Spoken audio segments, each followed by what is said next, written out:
Ka te ake tēnā tātou, tuia te rangi ki runga, tuia te papakingaro, tuia te mauri roko, tuia te tai au ki wā.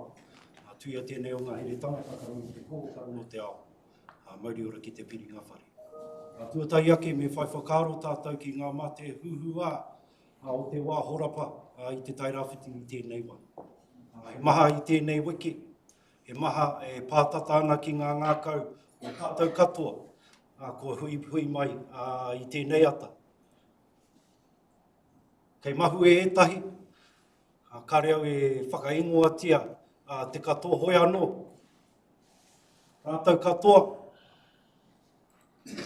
haere ho atu, whakangaro atu rā. Haere ki te huinga o te kahurangi, ki reira oti atu. Rātou te hunga mate ki a rātou, ka hoki pēnei mai ki a tātou e pīkau tonu nei. I ngā kaupapa o te ora. Mauri ora ki a tātou. Nā wai whakatau mai, tātou katoa i tēnei ata. Ui nei kaupapa nui, hei mua tonu i te aroaro, o tātou katoa huri noa i te tai rāwhiti. Ngā rāwiketanga o ngā kāwana, o ngā kaunihera no mua mai, o kei konei tātou, kei te mura o te ahi i tēnei rangi. Te whakawhiti kōrero, te āta wānanga hia, a tēnei take, ko riro whenua atu, kia whakahoki a whenua mai. No reira, mihi ana kia koutou, nau mai whakatau mai, ki tō koutou whare ake. Tēnei o ngā whare o te kaunihero o te tai rāwhiti. Nei ke ngā kāwana, ngā kai kāwana, kei mua tonu i tō koutou aroaro, te noho mai kia rangona. A koutou kōrero e pāna ki ngā take, kei mui a tātou i tēnei wā. No reira kia tātou, me era o ngā kaupapa kei mua tonu i te aroaro, kia kaha kia mai, te koke, i enei āhuatanga kia whakatika ngia. Ngā mahi o aua wā, i enei rangi, me ngā rangi kei te heke tonu mai. No reira, kei wera aku ngutu i te kakao o te paipaka, waiho, te whānuitanga, o enei kōrero kia koutou, ki ngā kai kāwana nei, maku i tētahi paku Karakia kia whakaritea te wā, kia tātou i tēnei rangi, kia haere pai ai, te wā kia tātou i tēnei ata. Nō reira, tāmanatia te wairua o te rangi ki runga o kokotia e papatu anuku ki raro, whakarihia ngā moe ao tēnei whare, kia ke panuku, kia ke tangaroa uhia mai e te kauai runga. Tuia ki te kauai raro, kia rite ai ngā tapa e whā o tēnei whare ora tūturu whakamaua kia tīna. Haumi e, hui e. Kātai.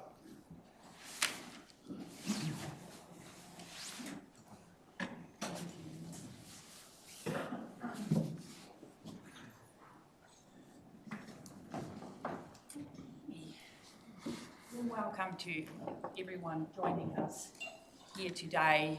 Big day, standing room only, and I want to acknowledge everyone who's taken the time to come and share some time with us here at the council today.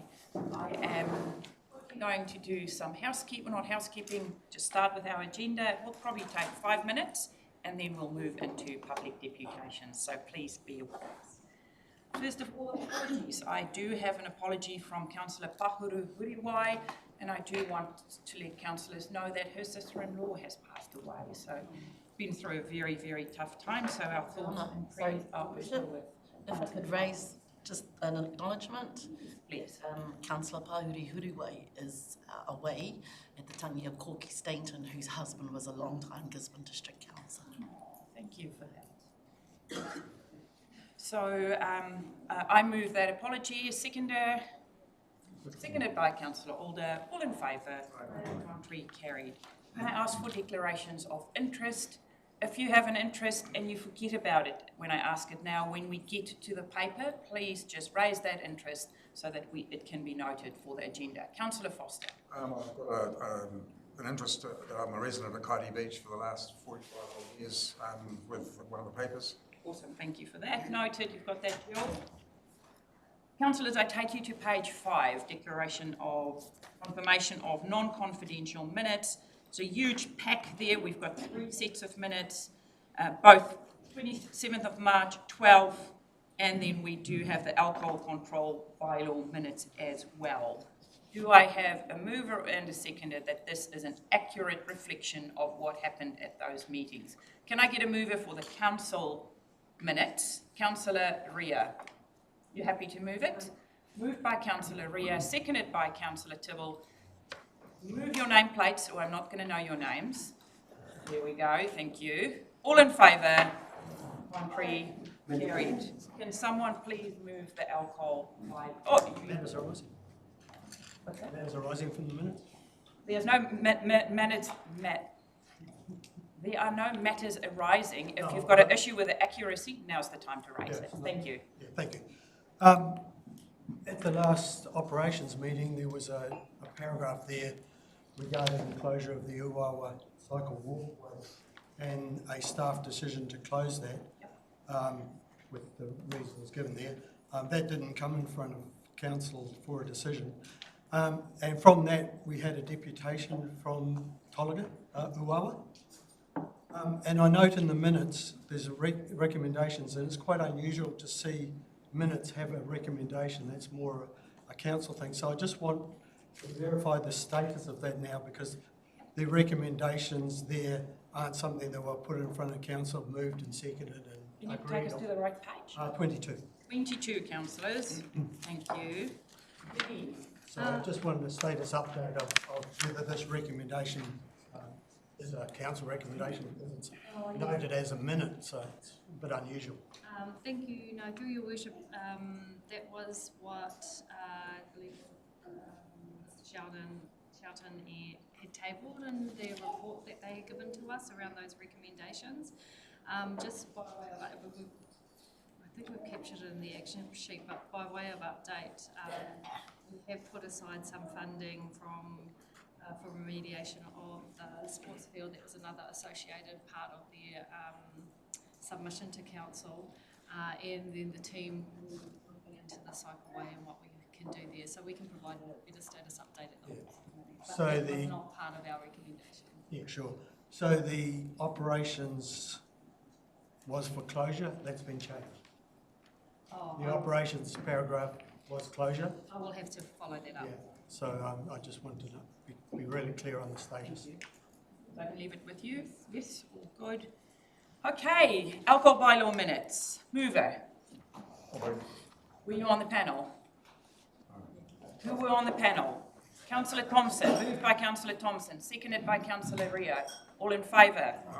3 carried. Thank you. Action register.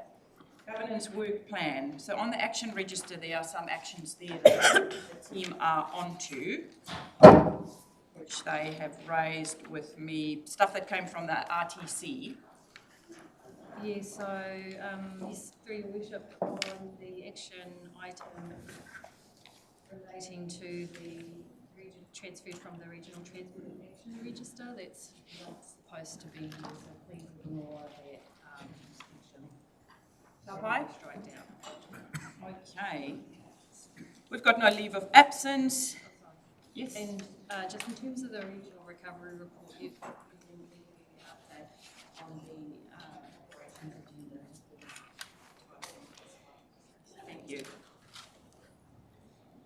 Acknowledgements and tributes. Thank you, Jean, for the acknowledgement during the mihi. Any acknowledgements or tribute? Councillor Ria, thank you. Kia ora tātou, katoa I tēnei ata. He tūnoihua tēnei ki te tautoko I ngā tangi aitua, I tukuna Jean I tēnei ata. Te toko toru o ngā wahine ara ko Katerina hei koko Stainton tērā, te whānau kawhia ngata meona, Puti Ricard o te whānau Maklachi, o te rā ki tō tātou koka, Auntie Diane. he mea nui ki a mātou. Te mea, inei wahine tuku toru, kua whai hononga ki a mātou ngā tūru wāri Māori, e noho ana ki tēnei kaunihera. So these three women each of them have a very close connection to each one of us 5 Māori ward councillors that sit at this table today. So I just want to take a minute to acknowledge them. To acknowledge that Koka'ani is not here today, given that also her nephew just passed away, Mate Ohorere I te Rawaki. Nā reira he tuku mihi aroha ki a whaiani me tona whānau. O tira ki a mātou katoa, e rongo I te ringa kaho aitua I ngā wiki kua pahure, me ngā aitua maha huri noa I te tairāwhiti a tēnā tātou katoa. Kamatu I reira ngā tangi, ngā tangi ki o tātou o te hunga ko mate, me huri ake taku titiro taku whakaaro ki ngā kaiako o te motu I tēnei wā. So as a previous teacher, I just want to acknowledge all our teachers that are on strike, that went on strike yesterday and that are on strike today for things that aren't happening within the education system. I could say more, but I'm going to leave it there and just want to voice support of their strike. Kia ora tātou. Thank you for that. Councillor Tupara. Morena, just joining in to lean in on the space to remember those that have passed. But I stand this morning to also acknowledge our new citizens that have come into our community. And this week I had the privilege of sitting in with our citizenship celebrations and to welcome whānau from not so near and certainly from afar, who have chosen the tairāwhiti to be part of a community that has the strength and the courage and the inclination that they find they need in their lives. And also the manner in which council brings these families, their children and their mokapunas into our community, and also to acknowledge the work that staff put in to making them feel welcome. From the ceremony itself, but also as we do as Māori particularly, as we do as a community, the kai that we had there. I haven't had a kai like that in this chambers forever. They bring a gloss and a taste and a flavour and something just a little bit special, like the special sauce we had for our kai into our community. And I'd like to acknowledge the staff and the effort put into that. I haven't been to one of these before, but it's something that we should all keep in mind when we are growing the liveliness and the collectiveness of our community, that these new whānau feel welcome as well. And do keep that in mind when they come forward, to bring yourself forward to be part of that celebration. Kia ora. Thank you for that. We've got no extraordinary business, even though I think everything we do is extraordinary. We have no notices of motion. We have no adjourned business. But what we do have is a public deputation today from the lovely Samuel Lewis and our Ngāi Tawhiri whānau. Samuel, I want to invite you to the front. There are some chairs. We can bring in more chairs. You can be you or others. Just to tell everyone, I'm sure everyone have been to a public deputation, some hundreds of times. Just to let you know, this is the opportunity for members of the public to come and talk to us. This is not a debate. This is not an open discussion. When Samuel is finished, councillors can ask questions of clarification. This is not for councillors to go to and fro. So it's a safe space right next here to me. So all good. And then after that, we can have a discussion. So this is a public part of our meeting where we invite members in to come and talk to us. So Samuel, the floor is yours. Take a seat or stand. I'm going to take a seat next to you, but the floor is yours.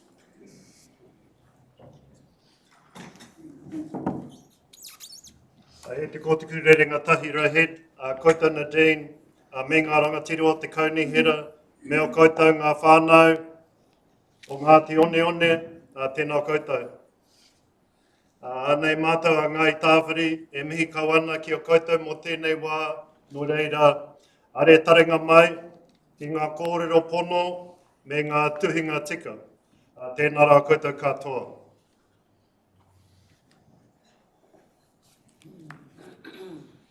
On the screen is a whakatauki, closely related to Ngai Tawhiri. They are the words of Romo Mai Mihi ao tu tūtukohe with regards to cleaning tūranga up. They basically mean with a spark,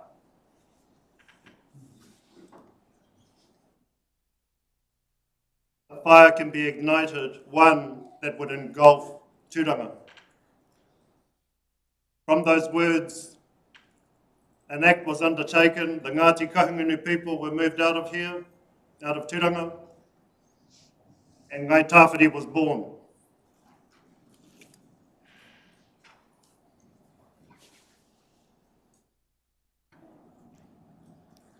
I come today, I sit here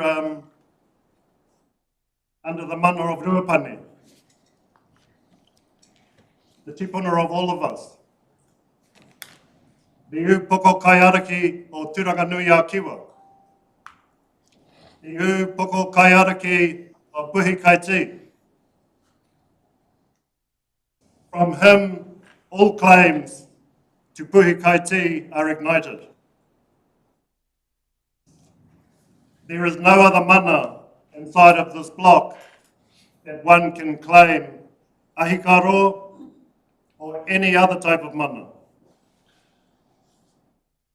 It is from the mighty Ruapane.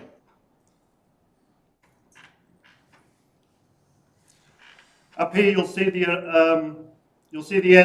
ancestral boundary to Tūranga. This was formulated in 1873. Tūranga was alive with people who wanted to see the adjudication of Kaiti. It was one of the last cases to ever be heard in such a block, such a big block. The result of that was that it was awarded to 9 people from 2 separate parties.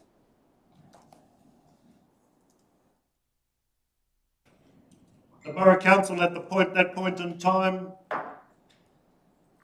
they had their eyes on Puhi Kaiti, obviously, for the building of the port.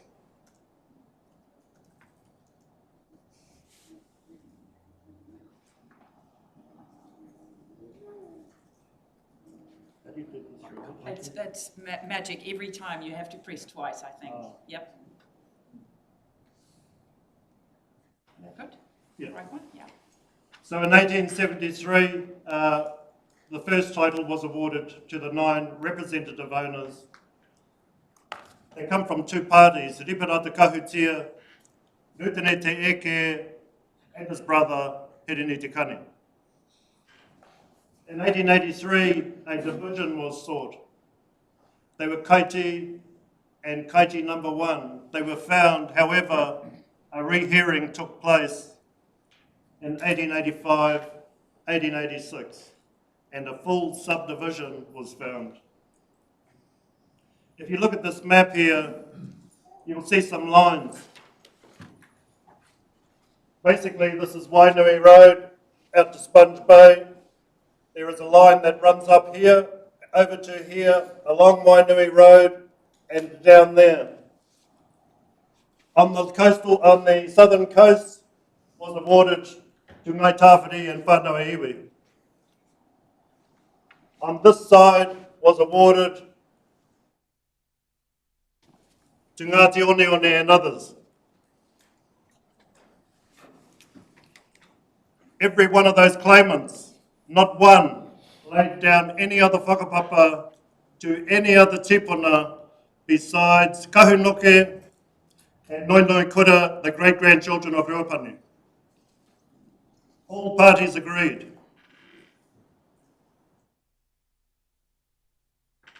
There were a whole lot of anomalies that went on in this case. But the judge noted in it that he never made one decision that actually the parties made the decisions themselves. He guided the process.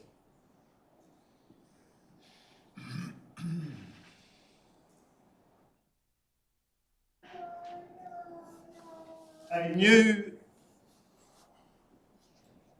element was introduced in this case, and that was awards according to value. And as such, it was considered that the land awarded to Ngai Tawhiri and whānau iwi was worth more than the land that was awarded to the other party. And so their awards were broken down, they were cut down, and they lost acreage according to value.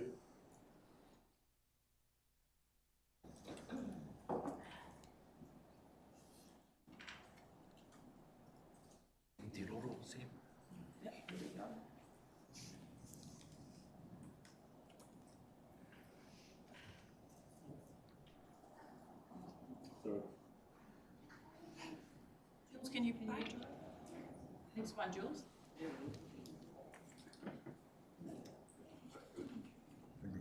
Thank you. That's what the subdivision looked like in 1886. Once the division between the two parties were achieved, a full-blown subdivision took place. You'll see a red line that I pointed out to you earlier encompasses, and you can see here how the award according to value impacted the original awards, which were here, the original division. And you can see here it comes around, cuts back in, up here, down here, and down to the coastal area. It veered off down on the point of the harbour as well, that land being very valuable.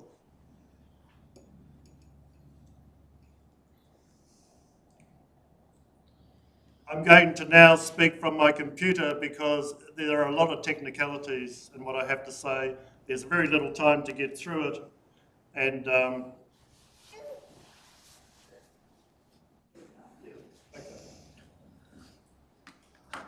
okay, according to the Rongowhakata Claims Settlement Act, Parliament formally recognised Ngai Tawhiri and whānau iwi as having interest in Puhi Kaiti. This recognition is distinct. It is not an area of interest given to the iwi entity of Rongowhakata. Instead, the statute names Ngai Tawhiri directly alongside whānau iwi and Ngāti Oneone as holding recognised interests. What makes this even more unusual is that Puhi Kaiti itself lies within the Ngāti Porou area of interest in their settlement. Yet Ngai Tawhiri is not an iwi of Ngāti Porou, and we are not constrained by Ngāti Porou settlement legislation. So what emerges is a three-part picture. Ngai Tawhiri is a hapu of Rongowhakata, but Puhi Kaiti sits outside the Rongowhakata area of interest. Puhi Kaiti is included in Ngāti Porou's area of interest, but Ngai Tawhiri does not fall under Ngāti Porou settlement. And above all, Parliament has explicitly recognised Ngai Tawhiri as having interests here in our own name. The effect is twofold. First, that the Crown has already acknowledged our ahi ka in this rohe. And second, that this recognition cannot be diminished or set aside simply because we are not organised under a parent iwi authority. This is precisely why it is necessary for Council to meet with Ngai Tawhiri directly. The law requires it, tikanga requires it, and good process demands it. Here the Crown's own guide, Ka tika muri, ka tika mua, the Red Book provides clarity. The Red Book makes clear that settlements are full and final only between the Crown and the settling group. But importantly, it also says it was never the intention of the Crown through settlements to determine mana whenua where overlapping interests exist. The Crown recognises that Māori hold whakapapa boundaries that bind, not just political boundaries that divide. This is where the distinction between settlement legislation and land title is crucial. Settlement statutes may provide acknowledgements, but only land titles create jurisdiction and legal authority. Those titles awarded in the Native Land Court to our tipuna remain the ultimate foundation of ownership and of jurisdiction, including Council's own jurisdiction today. That foundation cannot be undone or altered by settlement legislation. For Ngāi Tāwhiri, this means our recognition is layered, upheld by statute, upheld by title, and upheld by whakapapa. The law, the policy, and tikanga all align here to the same truth. This map illustrates those overlapping areas of interest. What I want to highlight is that while Ngāti Porou settlement AOI encompasses Puhi Kaiti and Rongwhakata's AOI does not, the statute itself speaks directly to Ngāi Tāwhiri.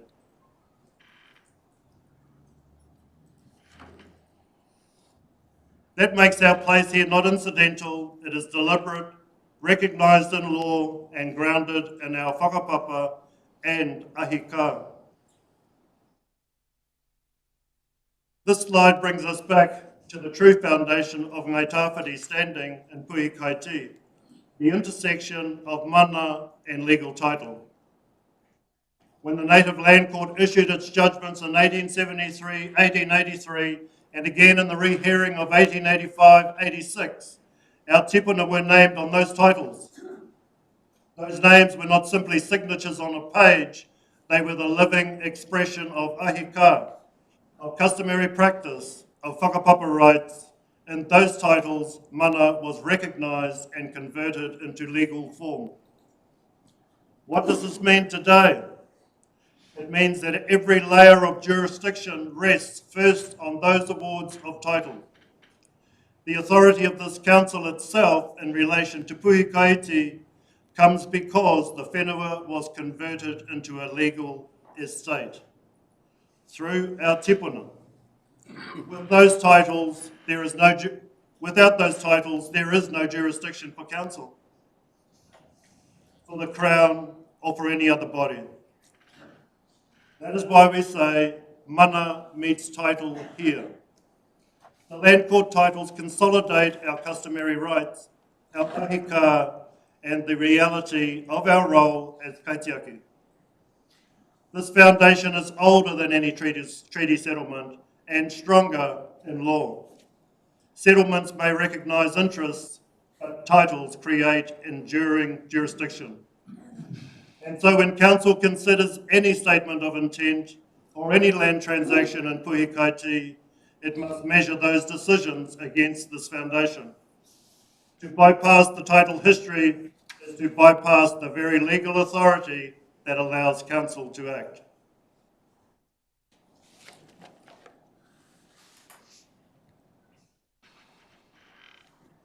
This image on the screen represents the framework within which you, as a council, exercise authority.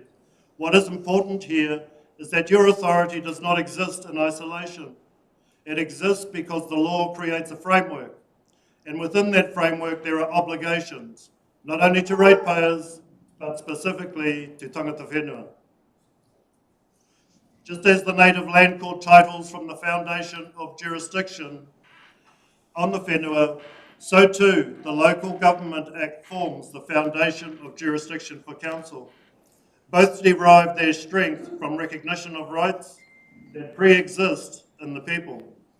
So as you look at this image, I ask that you consider it is not merely words on a page, it is a reminder that every decision you make must uphold the intent of partnership, fairness, and accountability. This is what keeps trust strong between council and the people you serve.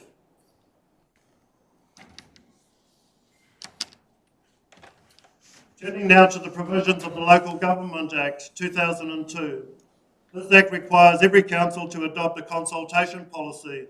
This is not optional, it is a statutory duty. It also sets the expectation that consultation with Māori must be part of decision making. It recognises that decisions without Māori input are incomplete. And it requires councils to recognise and respect the Crown's responsibility to take appropriate account of the principles of Te Tiriti for Waitangi. And the purpose behind these provisions is clear: to enable Māori participation not only in consultation, but in the full cycle of local government, from policy to planning to implementation. The Act is unequivocal. Local authorities must provide opportunities for Māori to contribute to decision-making processes. For Ngai Tawhiri, this is not an abstract requirement, it is the very place where your obligations as a council meet our rights as mana whenua. It is why we are here today, not to oppose, but to ensure that due process is honoured and that the voices of all rightful hapu are included in shaping the path forward.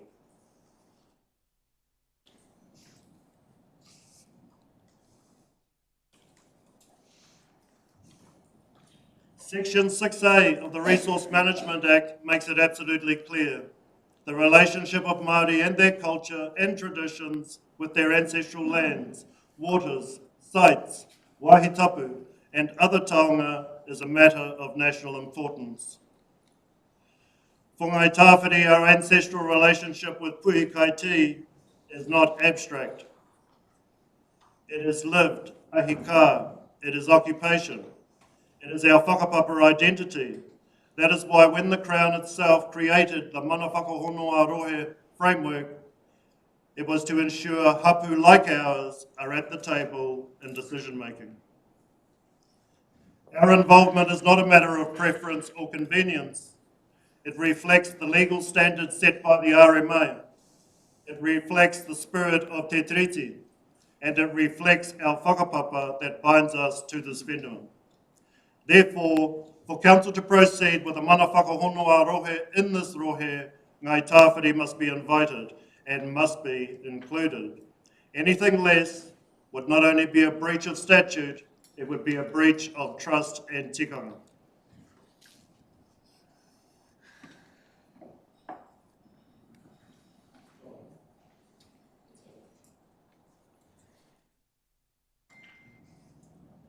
E te kaunihera, we acknowledge that you have engaged with hapu and iwi under similar circumstances before. We are not asking for anything new, but for parity, to be treated in the same way with the same consistency. Your own policies alongside the Local Government Act call for fairness, equity and partnership. If those principles are to have meaning, they must be applied evenly across the rohe, not selectively. Ngai Tawhiri stand in the same position as others you have recognised and partnered with. Our ahika, our legal recognition in settlement legislation, and our enduring whakapapa ties are not less than theirs. The treaty principles guiding those partnerships are the very same principles that apply here. To honour them with others, but not with us, would not only risk inequity, but would also place the Council in breach of its own stated commitments. All we seek is that the same door that has been open for others is also open for Ngai Tawhiri. That is not only the fair course, but the lawful one. In bringing our position into focus, I also want to acknowledge the statement of intent that has been advanced. We support Ngāti Oneone in their request for Council to carefully investigate the identified parcels of land. We equally support Council's considered approach, undertaking due diligence, examining ownership history, and developing a framework for these important decisions. In reviewing those parcels, we also note that a number of them, by the evidence of the Native Land Court records, were once in the names of Ngai Tawhiri Tipuna. This is part of our shared history in Puhi Kaiti, and it is important that this too is recognised in Council process. Like our whanaunga Ngāti Oneone, Ngai Tawhiri too have been rendered largely landless in our own rohe. Beyond small pieces in whānau hands, we as a hapu no longer hold the whenua that once sustained us. That is why this kaupapa is so important. It is important that all parties sit together and discuss these matters collectively, not in isolation, in the spirit of kōtahitanga and in the best interest of all concerned. Mahi tahi. Only in that way can a framework be built that is durable, equitable, and worthy of the mana of this whenua. In closing, I want to emphasise again the spirit in which we stand here. Ngai Tawhiri remain committed to constructive relationships with all mana whenua entities in this rohe. We extend our aroha to our whanaunga Ngāti Oneone, and we are ready for ka nohi ki te ka nohi kōrero to chart a way forward together. But we must also be clear, Ngai Tawhiri holds statutory recognition, ancestral title, and living ahika in Puhi Kaiti. I myself live there. I live on Kaiti 335 block, a block owned by my tipuna, Hemi Tutapu. I burn our fires of occupation for us on the very land that he was awarded in 1886. We ask Council to support pathways that honour these realities so that the return of lands is grounded not only in aspiration but in law, in tikanga and historical record.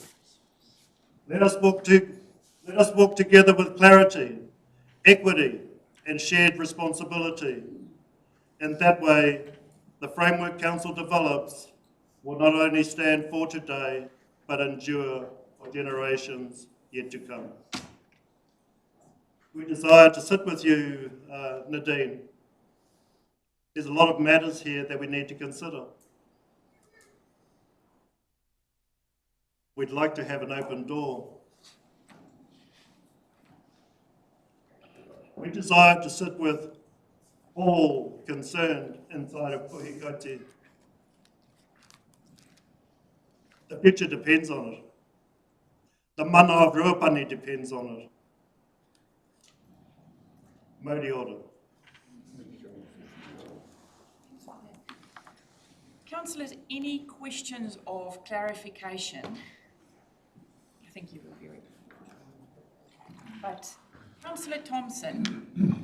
Sorry, this wasn't in our reading and it's all sort of It's a public deputation. new information.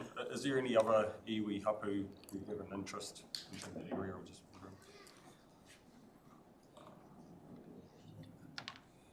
wondering.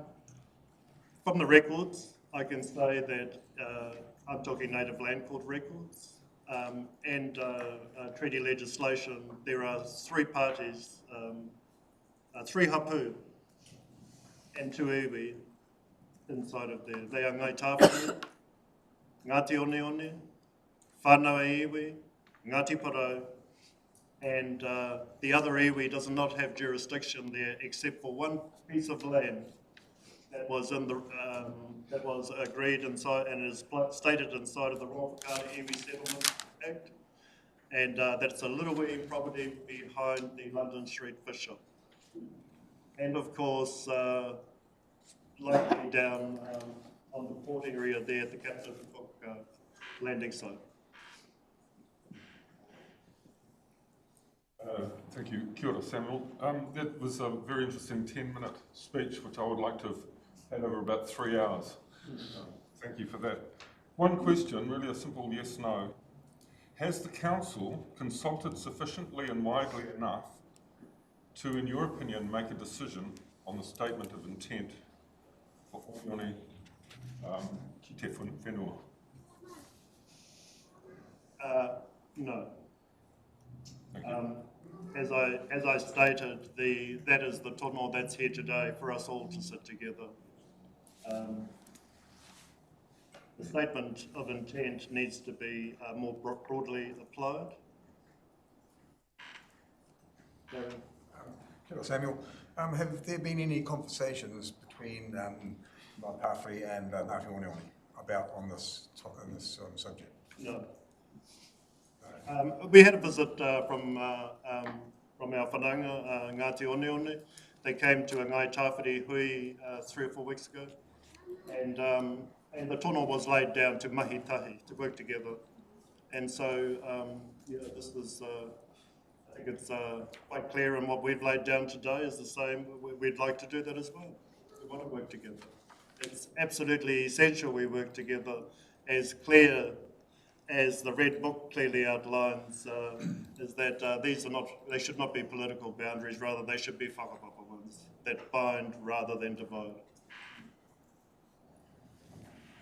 Any more questions of clarification? If not, thank you so much. Thank you, Richard.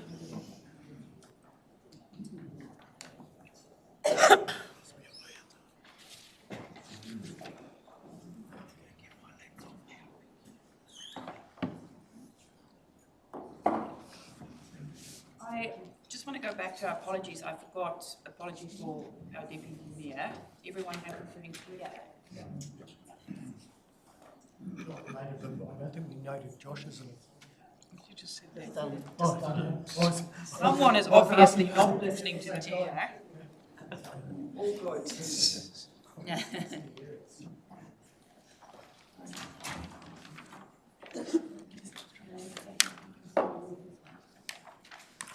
Okay, councillors, let's move into our agenda. You can see that we've got quite a bit on today, so I'm asking you to be deliberate and thoughtful in your comments. Don't just say something because you want to move your mouth. Please think if you want to contribute. The floor is open. I always allow anyone that want to contribute a chance. I just ask everyone to be mindful that we do have a lot to work through today. I will not be running standing orders, but I do ask everyone just to be deliberate in their thinking and their participation. Okay, page 42. Nadine. Yes, through your worship, attached is the, so we've been working through with Ngāti Oneone around the statement of intent as was agreed at the last council meeting. Part of it was refining the focus of the statement of intent and being clear about the areas that are to be investigated on. So I will, I just want to note in that process also, we have included the analysis of that as confirming the status of the land, also identifying tangata whenua groups with interest in the land as well. So just to alleviate any concern there. All right, leave it. Is there anything else you want to add to?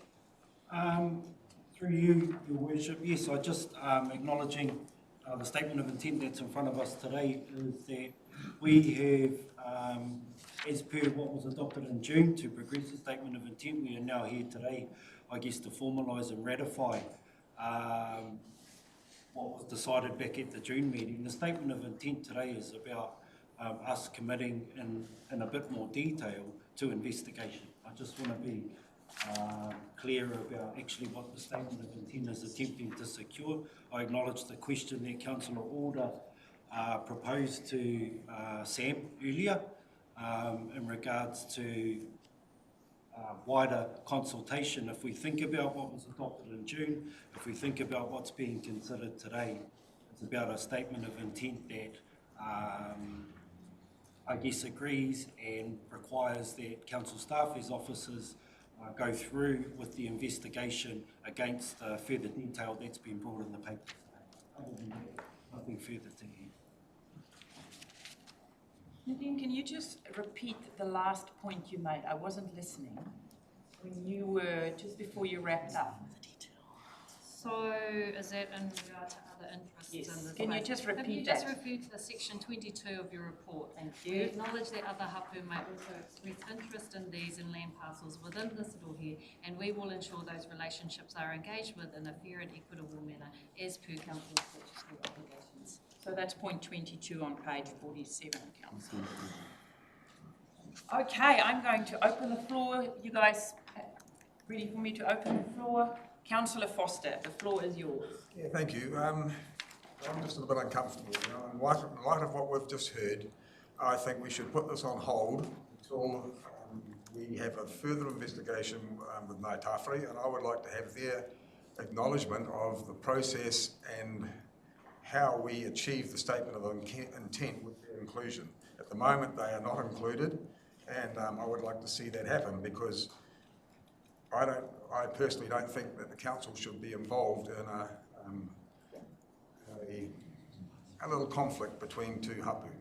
I don't say there's a conflict, I just say there's a disagreement on the process. So I'd like to make sure that our process is totally squeaky clean and incumbent of all the people involved and the hapu involved. I think at the moment that we go down this track like this, we're going to be causing some concern. So I'm not comfortable at this moment. Thank you. Councillor Parata, and then Councillor Cranston. I've already made it clear that I support the mahi we're doing, and I can understand how the public deputation might shift the space that we're thinking in. But our whānau Ngāti Oneone have been sitting out in the depths of cold of winter for 100 plus days. 100 plus days they've been sitting out there, and it's freezing. It's freezing inside my house. And I will tell all of you here who are unfamiliar with hapu, iwi and whenua, is that that's always going to be the case. That's always going to be the case. It doesn't matter where it is. Ngāti Porou have got whenua claims to places not even in Tairawhiti.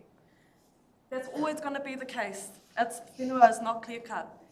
And like Samuel said, there are whakapapa hono that create that for us and create that complexity and that diversity. That's always going to be the case. It's not the business of council to determine whose land is whose. That's not our business. We need to stay in our lane. And the statement of intent acknowledges that will be the case, that there will be other people that come to the table. I ask that council don't force my aunties to sit out in the rain any longer, please. Because all we're saying is that we will do our best to work together in our lane to ensure that we investigate the next steps. We're not saying anything else. That's our commitment. And there is space here for Ngāi Tawhiri and whoever else might come to the table to sit at the table. Some things are for council, some things are for hapu and iwi to navigate. It's not for us to determine. And if there's one thing that government is good at, is creating delay, in hopes that iwi and hapu will give up. Can we please not be the council that do that?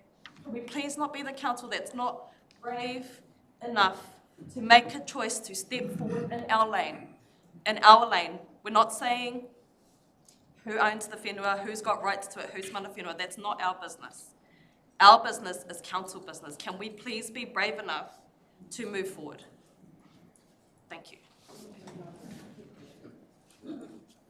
Councillor Cranston, thank you. Yeah, thank you. Just a question, really. The mana whakahono rohi, there's a formal agreement, but it's clearly stated in the Act that the agreement is initiated by iwi or hapu, not council.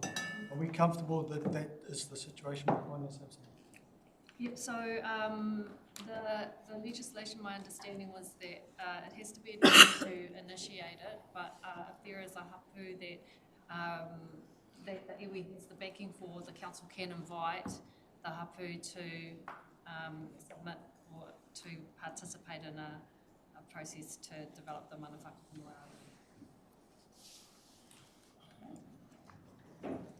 Councillor Gregory and Taupo. Just a question. Could we alter the recommendation word to say, and would it be correct to say, and to include and other hapu to enter, formally inviting Ngāti Oneone and or even add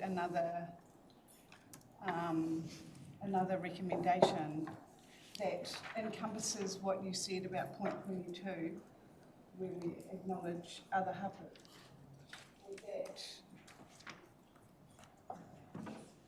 help? Through you, Your Worship, without having, so Samuel's indicated that Ngāi Tawhiri wished to enter into some discussions and has requested an open door from the team. Without having had that discussion to see what it looks like, I wouldn't want to assume or premeditate what the aspiration looks like in detail, or how Ngāi Tawhiri choose to mobilise themselves to enact the request that's been passed on to Nadine this morning. Supplementary. Is there any difference to the work we did in Tokomaru Bay? Through you, Madam Chair, no. Because in Tokomaru Bay, we said there was a claim on a certain piece of land. We said our role is not to decide who it goes to. Our role is to say, establish who it goes to, and we support that. Isn't this what we are doing here today, just leaning into what Councillor... I'm just trying to understand what we are saying here today is that we will investigate. We are not saying this will go to you, or this will go to you, or this will go to you. Is that correct? Or not? Well, yes and no. I think to be clear around what this is asking for, so the statement of intent is agreeing a process to work towards what could be a transfer, it could be a co-governance, and we are focused on this because this is what Ngāti Oneone had brought to us. So similar, I guess, the similarities is that we committed to a process to do that, to be open to the fact that we might transfer in this instance. I think from memory with the Tokomaru Bay one, there was a clear group that we were looking at going to. Agreement around that. We have to work through this.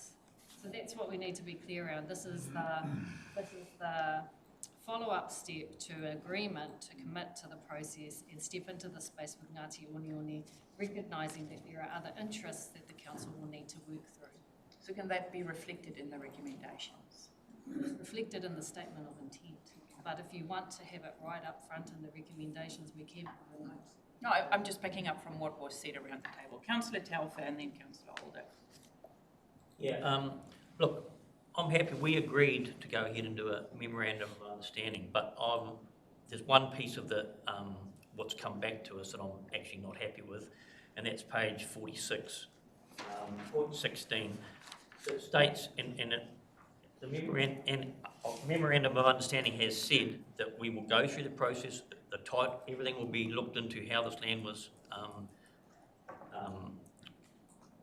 ended up in the positions that it's in. That's all very clear, but the piece I'm not happy that's come into this is point 16 that says, in the interim, council will explore opportunities to lease or licence to occupy to enable and support Ngāti Oneone aspirations for these properties. Now, look, I just think that is a very dangerous precedent to be setting. You actually, before you've done the investigation into these parcels of land, you are then handing it over to occupy or lease. I'm not happy with that. I think if we're going to set a framework and a memorandum of understanding, we've got to stick to the very clear way of doing it. So.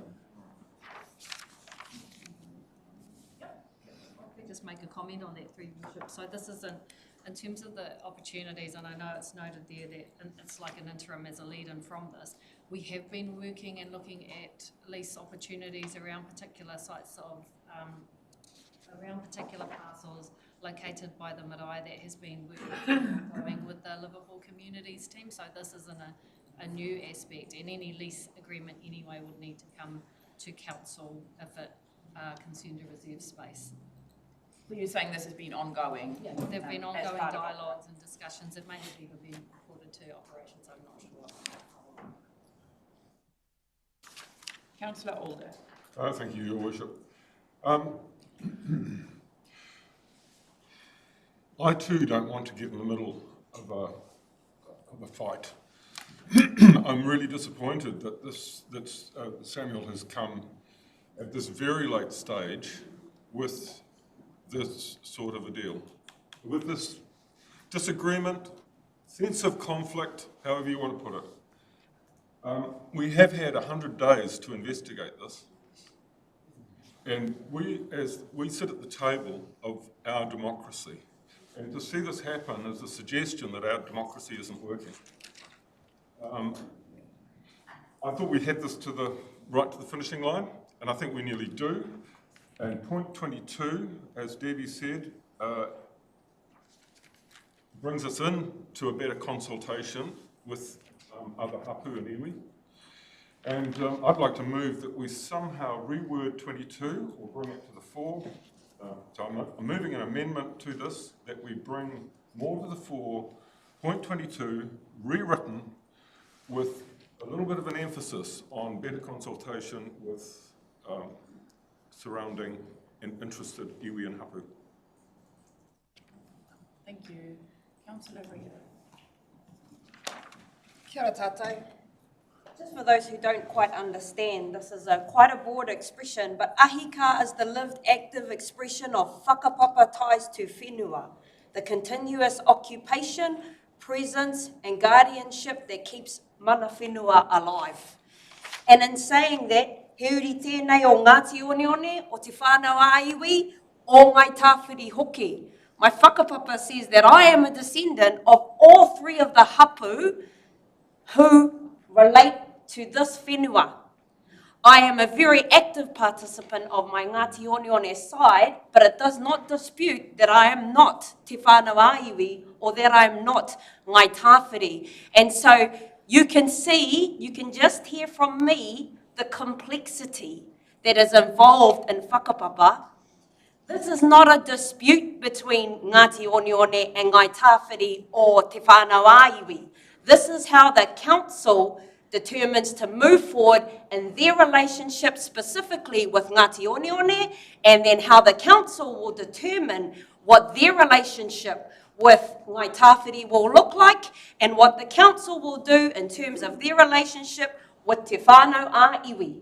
But by holding one hapu back because the council's worried and not willing to pursue their own relationship with another hapu and using the hapu relationship as an excuse is a crock.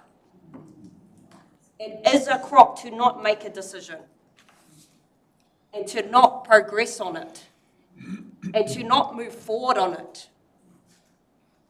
I myself have been sitting down at that fire, and I don't know how my aunties and my nannies are doing it every day out there in the weather. The issue in front of us is we will pledge to investigate part 2 of 8 parcels of land. We will investigate first right of refusal rights, and we will formally invite Ngāti Oneone, who has been backed by Te Aitanga Māhaki, towards a mana whakahono arohe. Based on that recommendation, it is the best path forward for the council and their relationship with Ngāti Oneone.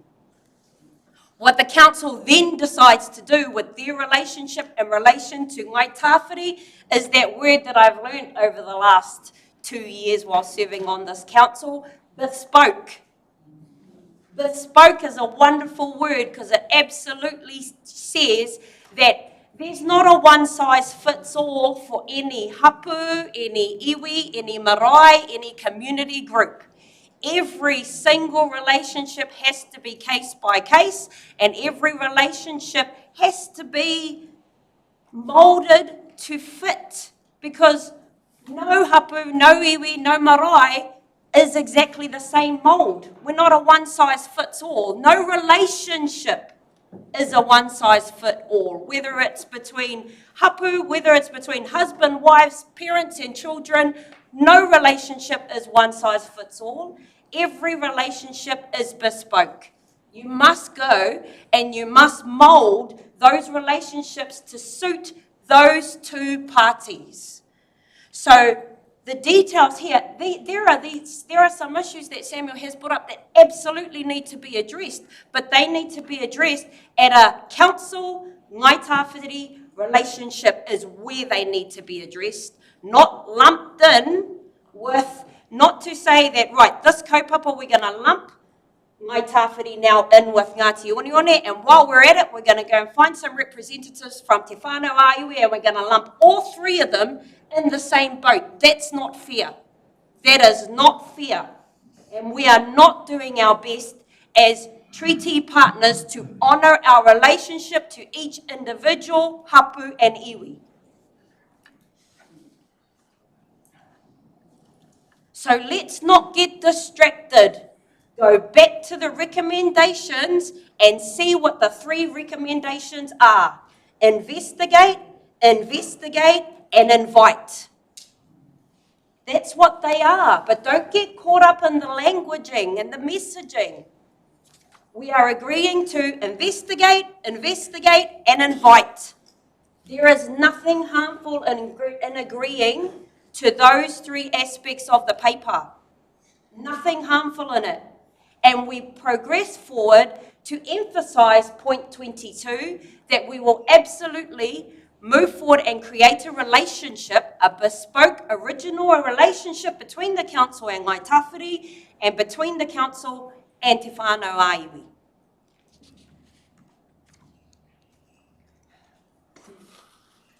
This is it's such a layered kaupapa in relationship, and there is so much stuff about the Māori Land Court, there is so much stuff about whakapapa charts, there is so much stuff about land lines and what the treaty did to us, and by the government coming in and saying, right, here's your piece, here's your piece, here's your piece. There's so much stuff. Don't get distracted by the stuff. Today we are making judgment on the statement of intent, and that statement of intent clearly says investigate, investigate, and invite. It does not say we're going to leave that person out, and we're going to leave that person out, and we're going to leave that person out. So let's not get distracted, whānau. Take a look again at the recommendations and stay on the waka. Kia ora. I'm going to do something that I don't usually do, and I did say I'm not going to run standing orders. Willie, you want to say something? By that, I'd like to move all the recommendations. I'll second them. Andy Cranston, seconded Rhonda Tibble. Take a seat. Kia ora tātou. I'm here on behalf of Ngāti Oneone. I just want to note also that I was the lead negotiator for Rongo Whakaata, and I took their settlement in 2011, and then I did their settlement legislation in 2012. So I know the Rongo Whakaata settlement through and through. And I was appointed unanimously by every hapu of Rongo Whakaata to be the lead negotiator. So I wanted to make that point. The second point is that your meeting in June was a momentous occasion for us as Ngāti Oneone, because it showed your commitment for us to move to a statement of intent. And so we have worked in good faith over the past 2 months to fulfil the unanimous direction that you issued on the 25th of June. So that's the second point I want to note. The third point that I want to note in response to Councillor Alder's point is that he is right. There has been opportunity for any other hapu to advocate their position. And so Rongo Whakaata settled in 2012. There has been the opportunity for Ngai Tawhiri to advocate their position over the last 13 years.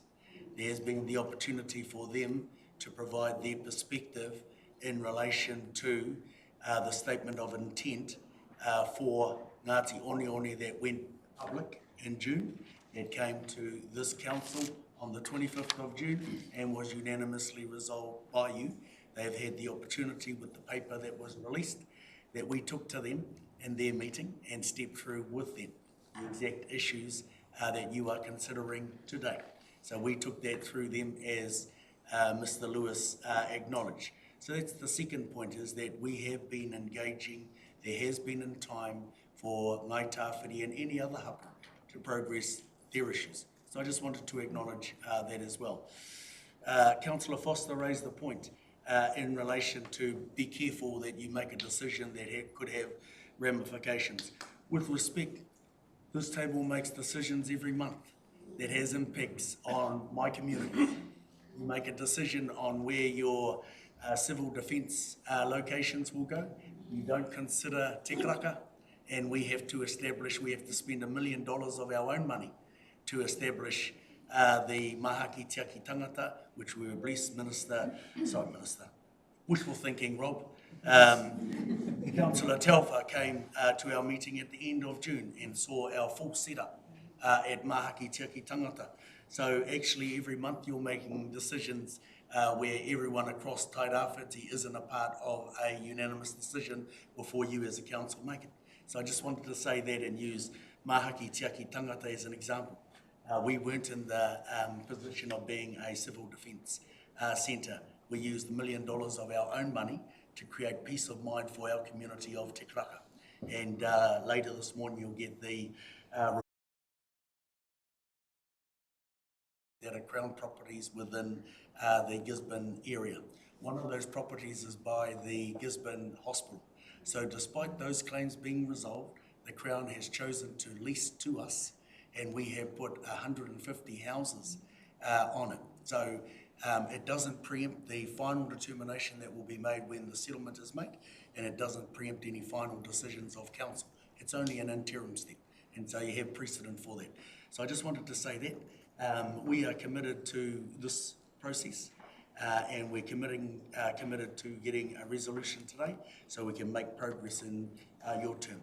The last thing I want to say is, on behalf of Ngāti Oneone, is that in your decision making today and going forward into the elections, this group of councillors has done a fantastic job in trying situations. I've been a nemesis at times, but I really want to acknowledge this council. My passion is in the Māori ward. My message is very clear: 4+1. So what I'm saying is, you've done a fantastic job. For those that are standing, I wish you well, because you're already proven in this environment. Kia ora tata. Okay, I'm going to wrap it up. You can have your last say. Teddy, you can have a say. I just also want to, while Willie was speaking, I took a look at number 36 as well. If you take a look at our treaty compass, it also says council will identify all Tāngata group with an interest in these land blocks and work to ensure obligations to these groups are met in line with our statutory responsibilities. So throughout the paper, staff have said, like Whenua said, stay in our lane, the work that we are asked to do. So let's not confuse our roles today. Ka pai? Teddy. Yeah, thanks for that, Willie. That's good. Gave me a bit of clarity and sort of answered a few questions for me. So we sort of broke our rules a bit there. For me, I think everyone here's got good intention, and we want to get it right. We don't want to step on anyone's toes or upset anyone. So I think it's more, what are we actually signing up for here, I suppose. I agree with this in principle, in terms of investigating. Until we've investigated, got all the information, I'm not comfortable making any decisions, but as long as we're just agreeing to investigate. One point I did have, I just got my rates bill and it's gone up over 10%. Real councillor.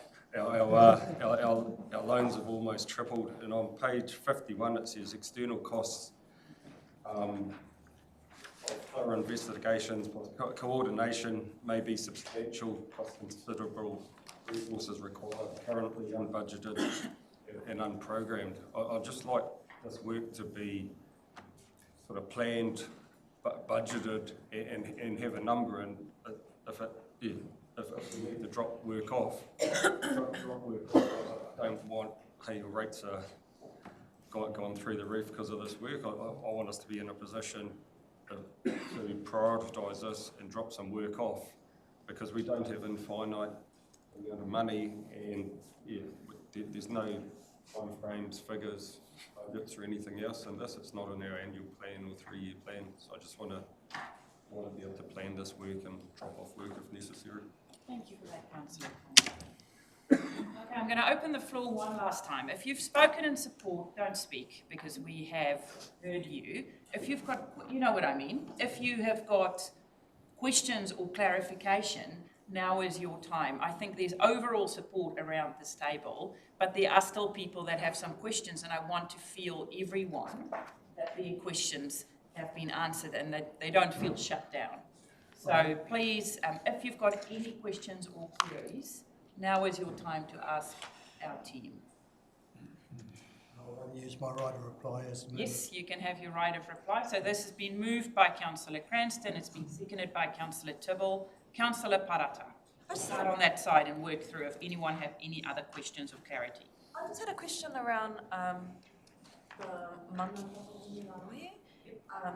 and / potentially the LLB and the JMA, like how those things are set up. Can you, because I know that it's not easy work, it's technical, difficult work. So setting up mana whakahonoarohe for every hapu up and down Tairāwhiti, would it be possible, logistically would it be possible? But is there precedent for spaces in which those kinds of things are set up, those kinds of arrangements or bespoke arrangements like that, but not as enduring? Is there precedent for those kinds of relationships, or is it not necessary and we can just continue to have engagements and relationships without the table? You want to know how everything fits? Yeah, just all the different knowing that vehicles we use. the mana whakahonoarohe is such a complex document, and like it's a really important vehicle, but it isn't the only vehicle.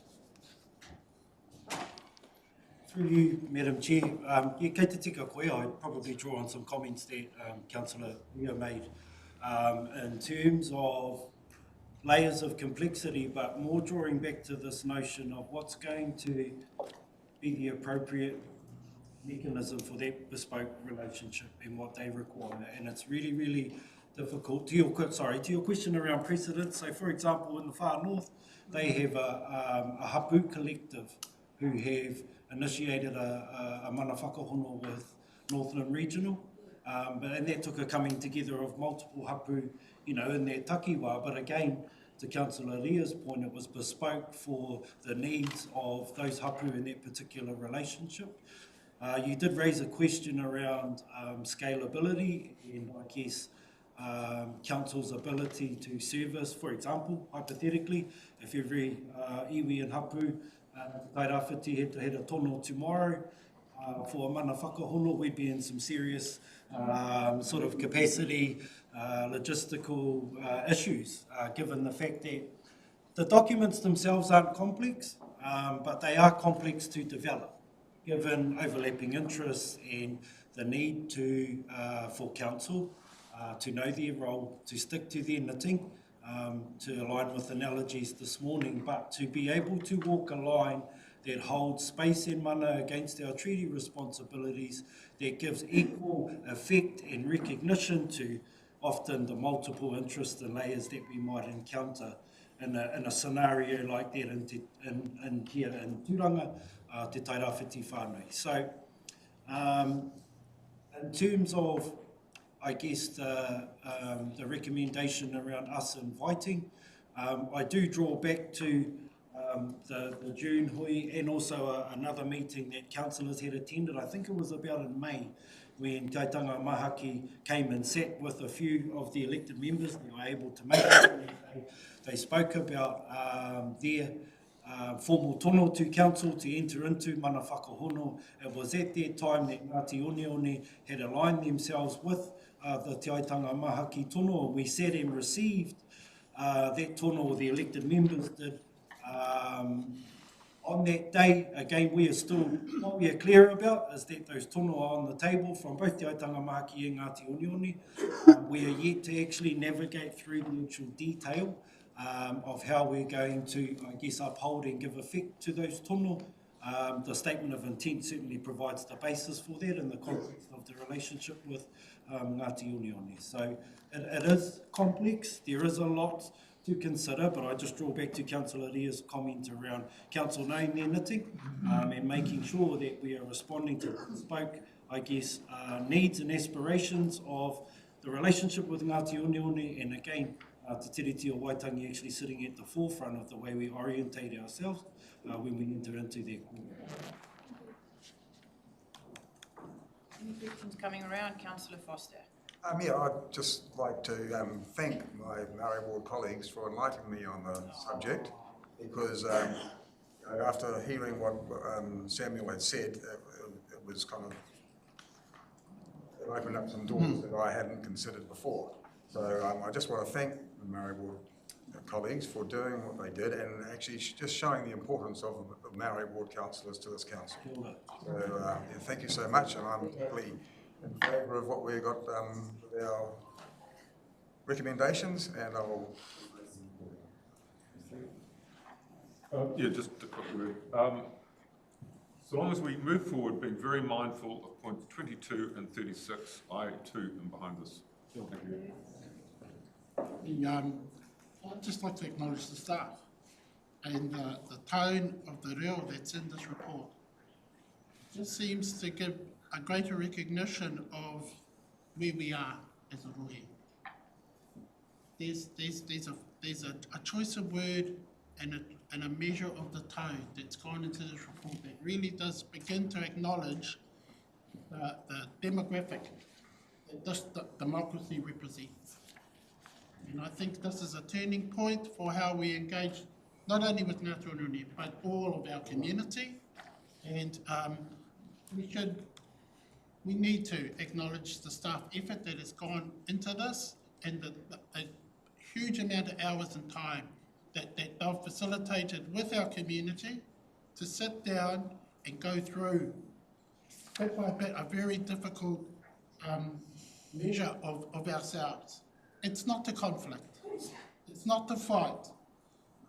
Absolutely, it's not squeaky clean, because council will never be a squeaky clean organisation. But it is very tidy, and it is very appropriate to who we are as the Tae Rāwhiti.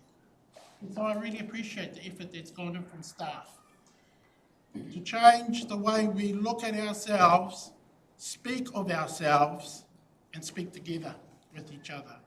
But I do want to make that point.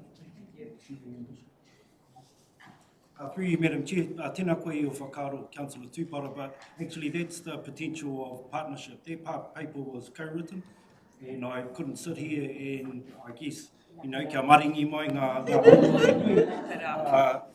to staff, and acknowledging our staff have done some legwork, but koe a te pitomata, o te mahi ngātahi me ngā hapu, me ngā iwi huri no i te taira. So I just certainly wanted to probably represent that a little bit more accurately. Kia ora. Let that be the measure of the way we do it.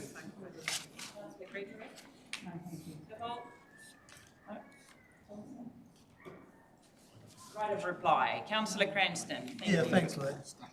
Councillor Ria articulated the paper so well, and it was great to hear her thoughts and get that clarity around there. The absolute worst outcome of this paper would be to delay it or stop it. That's not fair on Ngāti Oneone, and in fact it's not fair on the wider community. It's good that we can keep some progress in this. The words that Councillor Ria highlighted, investigate and invite. Any investigation will by default involve Ngai Tawhiri. So they're not being left out of this. The paper is written in a way that does have that inclusion, so I don't have too many concerns there. I see the recommendations very much as working in our lanes, so I'm happy with that. And we do no favours to anyone at all by putting things on hold, delaying or stopping.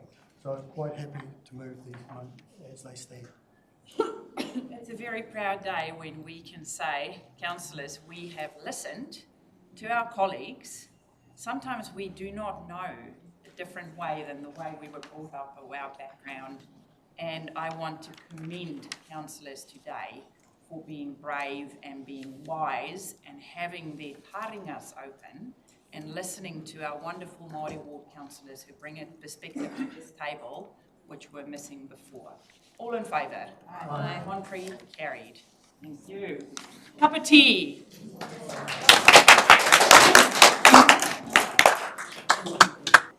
Hand over to you, Nadine and Tim.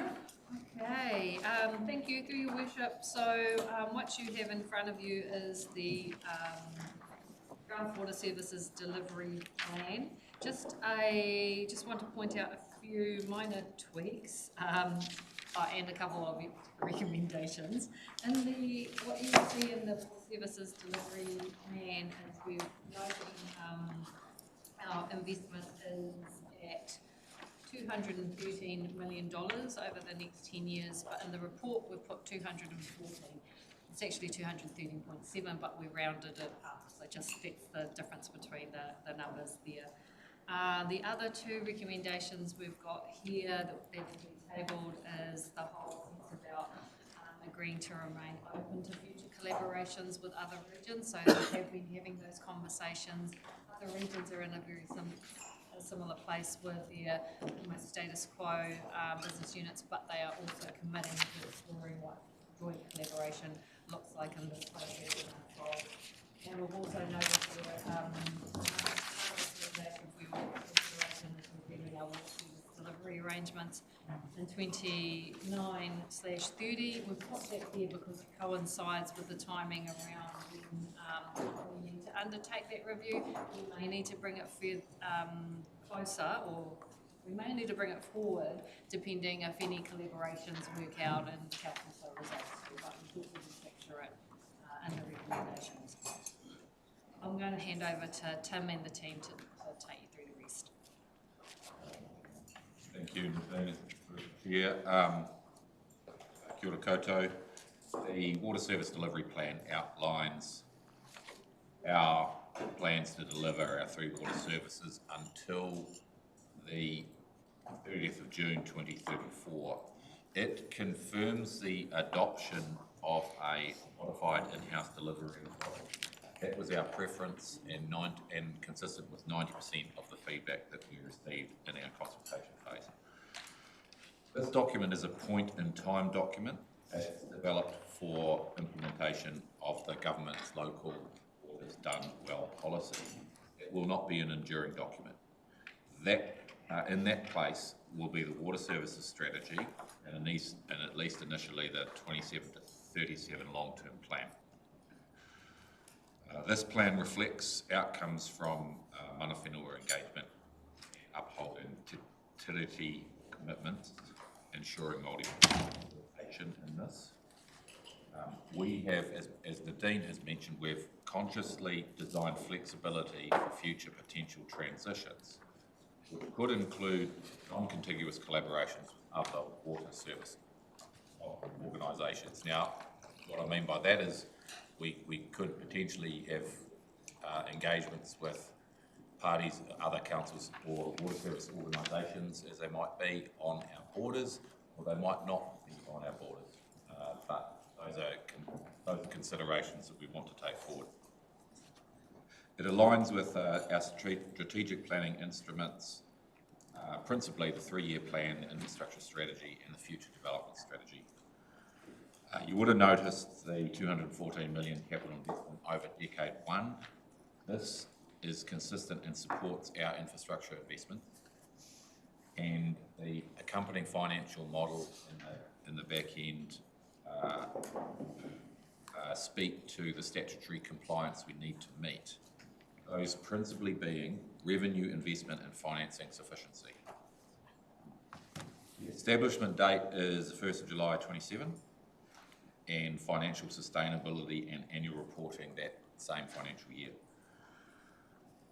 We remain open to future collaboration through joint water service organisations, particularly in adjacent regions such as the Hawke's Bay and the Bay of Plenty, and we are keeping a very close eye on these developments. Anyone around the table today who are also doing that realise it's quite dynamic at this point. Joint water service organisations could deliver scales, shared expertise and financial efficiencies, or better described as better lending rates, while the challenge is preserving community ownership of governments. This plan needs to be submitted to the Secretary for Local Government by the 3rd of next month. I'd like to take the opportunity to thank everyone involved in pulling this together, a massive mahi that they've done to do it, and get it nicely, succinctly packaged into less than 90 pages is quite an achievement. We're consider, like to assume it as read, and we'll welcome any questions that you might have on this document. Thank you.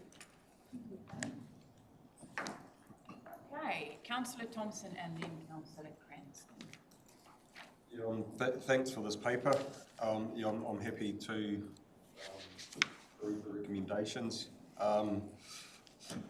Just want to point out that it wasn't our choice to change business models. This was the best model out of the options that were imposed on us. And it's also mentioned that government didn't expect us to choose this delivery model, but yeah, for me it was a clear winner. It was the cheapest delivery model option, and it gave us the greatest control, so I'm not sure why they thought we wouldn't choose this option. Says our water invoices will increase from 1,410 in 24-25 to 2307-33-34. It says there's a $213 million planned capital investment, so I presume most of that increase is in terms of capital investment, and it's good to see a lot of that capital investment is in Kaiti. My question is, how much of this how much of this increase is due to the change of delivery model and not what would have increased the need anyway?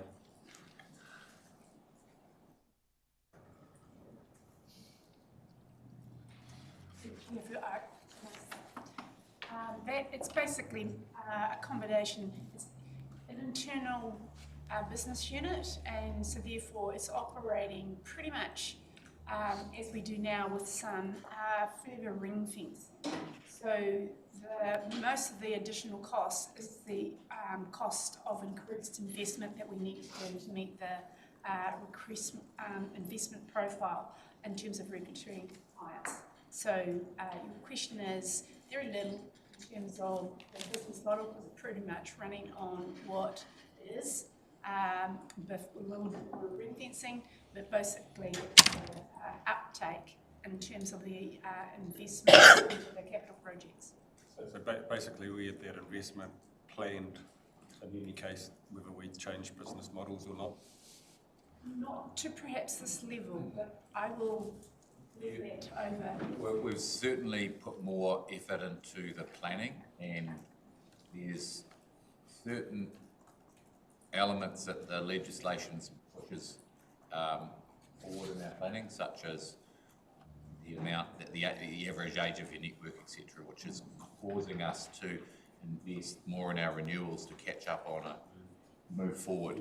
So it has an ultimate respect, but to your basic premise of your questions, is there potentially some additional costs on status quo related to the regulatory compliance elements of a new environment.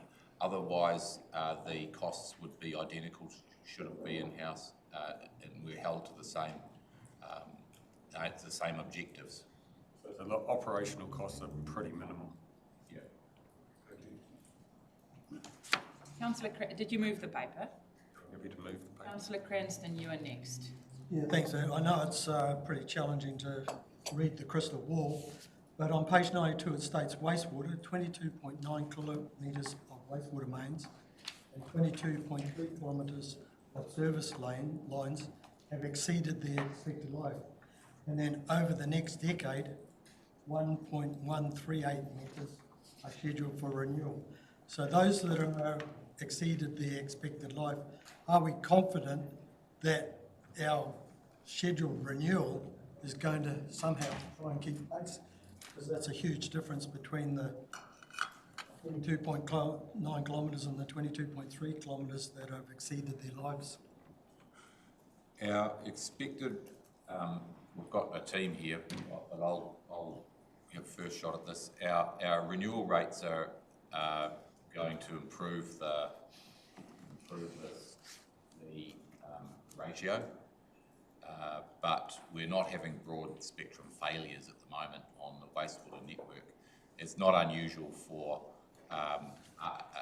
dates of pipes to exceed or come under some arbitrary value. But we do recognise in the course of doing this plan that we need to lift our renewals over our entire network, whether it's water and wastewater, in the coming decade, and that's what we're doing. So the expected life is essentially based on age rather than any assessment? The main component of that is age. We're not having the challenge that some other councils are with a lot of failures related to that age. Thank you. Councillor Parata. Oh, Did you second the paper? Yeah.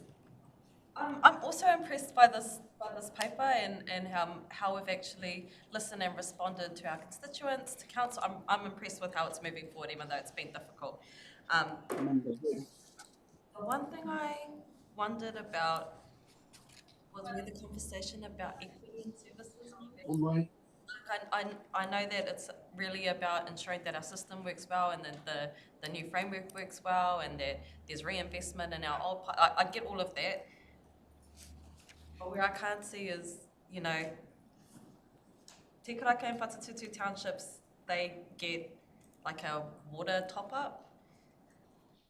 But is there any conversation about how maybe Whenua could have water? I know even though that's aspirational, we don't actually have money for that at the moment, I couldn't see how we were thinking about equity. Because it's a lot of, let's think about the city and the people that live in the city and the water supply to the city and the quality of water and the investment in the infrastructure. What I couldn't see is how we were going to grow even if it's aspirationally. Thank you for the question, Councillor Parata. The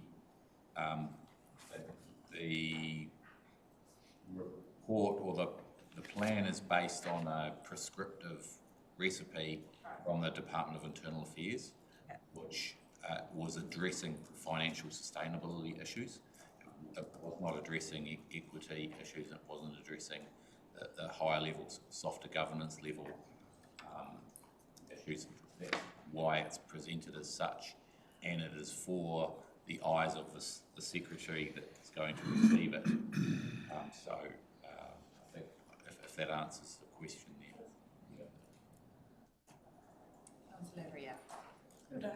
Thank you, Your Worship. I really do appreciate the document as a whole, and I just on the back of what Councillor Parata has asked.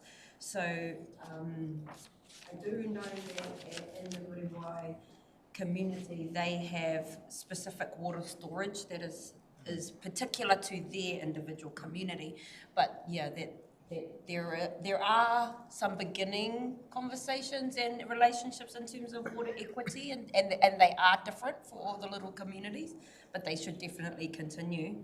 I think my one was more around because I appreciate the time and effort put in by the staff to ensure all the required content and statutory sustainability testing things are addressed.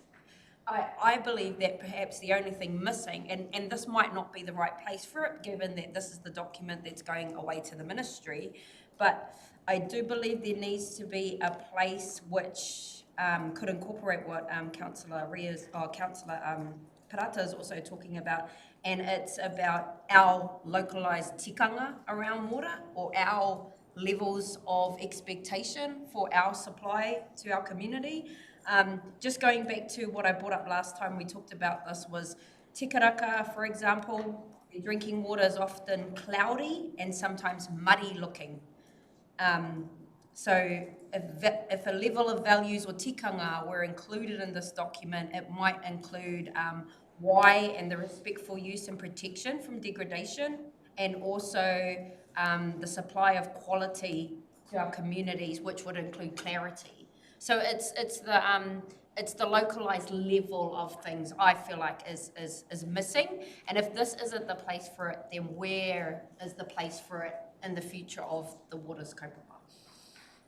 Thank you for your question. I might get ask Leo Kelso to help with that response. You're familiar with the Tikaraka scenario? I can respond to that. Tikaraka reticulation is phase 1 of the renewal program's being completed in there, and phase 2 will be this year. So that's all of the network renewed. The water, it's a tank top-up system, so it goes directly to the tank. So the water quality wouldn't be coming through into the household, would be a mix of what's coming off the other sources, being the roof. So it's actually working with community around how we work with them to give information about how they can improve the water quality flowing into those tanks. But the council network itself and the district network is under renewal, and will be fully improved by the end of this financial year.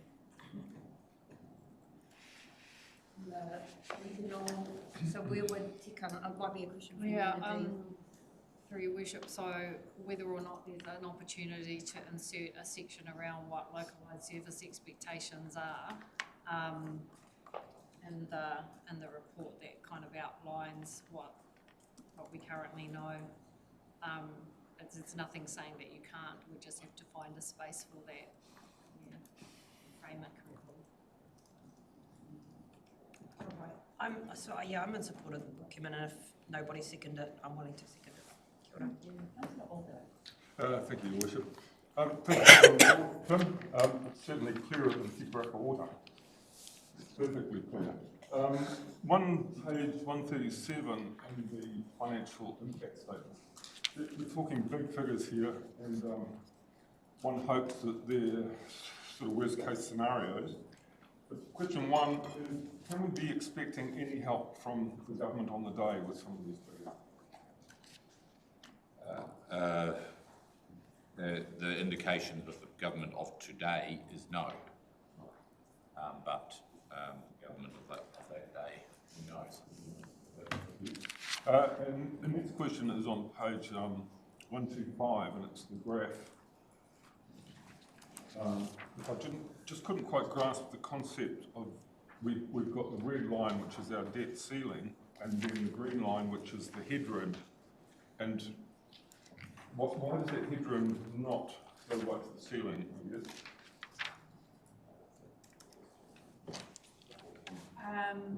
Or is that leaving room for something, someone else's debt? So unfortunately, they're not. On that page is actually our whole of council projected borrowings, and on that bottom page is the red line is trying to signal that the total amount of, and that graph is on the right hand side, and the actual headroom where it equates to dollars is on the left hand side. So you've got two different axes there that are doing it. So basically that red line is just to say we expect to be credit rated, which would be 280%. So that far as the bottom of the red line says that we're currently at 175, and it will go up to 280%.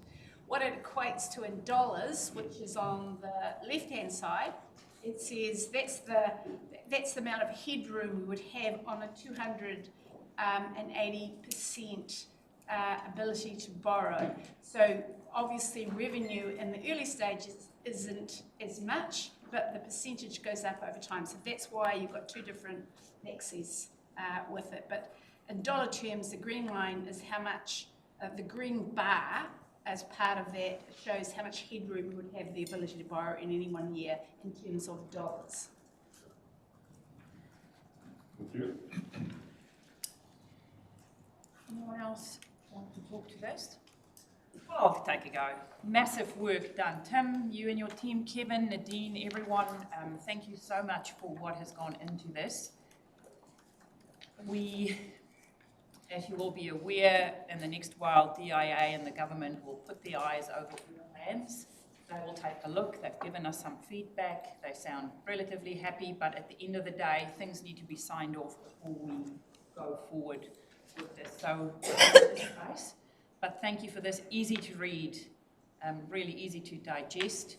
And I am very happy. So, councillors, you've all seen this extra page, this one, that talks about us just making sure in our recommendations we formally note that we, even though those discussions with our near mates south and north and on a sea level are continuing, and whenever we see each other we try and see how we can make it work. I think it's very important to note that formally so that we can also put the Minister to ease that we are open, that if there is a way for us to be part of something bigger, we are set up in a way that we can easily pivot and that we are open to these discussions. So thank you for that. I've got a mover in Councillor Thompson. I've got a seconder in Councillor Cranston. All in favour? Aye. Upon free, carried. Thank you. Thank you, Tim. Pauline, thank you. Okay, next report, councillors. Now, Tim, stay in the hot seat. Strategic Roading Network Resilience Plan. We have seen that before, councillors. We've discussed it before. Tim, the floor is yours. Yes, it has a ring to it, hasn't it? Strategic Roading Network Resilience Program PACE. Yeah. But we shorten that to PBC. Okay, PBC, like the Poverty Bay Club. Yes. Page 150. This, as a reminder, is a prioritisation and decision-making framework that's targeting financial sustainability of our roading network. We don't need to remind anyone in this room of our collective roading challenges, as we have workshopped this issue recently. And after council endorsement in June, a peer review was undertaken on that paper by Centec. And they had several recommendations around improving the clarity and scope and purpose of the plan, clearer economic methodology, an approach to potential phasing of the investment, and more details around the sensitivity of the tests that would be applied. The document has subsequently been amended to address these recommendations and is now back with council here today for approval, hopefully, so we can then submit it to NZTA, who will go through their process. The steps following that, for everyone's knowledge, would be looking to resource the program, undertake a policy review and development, and commencing the mahi, and blending that into our planning instruments, such as the Regional Land Transport Plan, that would give effect to this. So that's what we're being asked to do today. Thanks again for the team. Tina Middle places here. Myself, we assume this is read and welcome any questions you have on it. Libby Young's also here as well to answer any questions. Councillor Telfer. Yeah, thanks, Tim. Look, we've shot this well and truly before this stage, but I just, one area of it, there's quite a bit of angst out in the community from people getting contacted by people around, we hear our road might be reverting to metal or we're not going to get serviced and this sort of thing. I think one big thing out of this, we need to make sure that this is very, very well communicated plans going forward. And when I say that, not just to the people directly affected on their road, but to the wider community, because there are a lot of people that use these places. I think communication through this is going to be key, so we don't get the he said sort of rhetoric going around, because it is going to cause a bit of angst for some people. Through the chair, thank you for that statement, Rob, Mr. Telfer. That's acknowledged, and the scale of the work that our team has been looking at undertaking definitely reflects a need for that engagement. It's a very large amount of complementary work in the policy space, the design space, our procurement processes, and that requires that level of engagement. So, yeah, absolutely acknowledged. Thank you. Councillor Ria, thank you. Thank you, Your Worship. Totally support the document and everything that's gone into it and understand all of it really well. Happy with all the workshopping that we've done in support of it.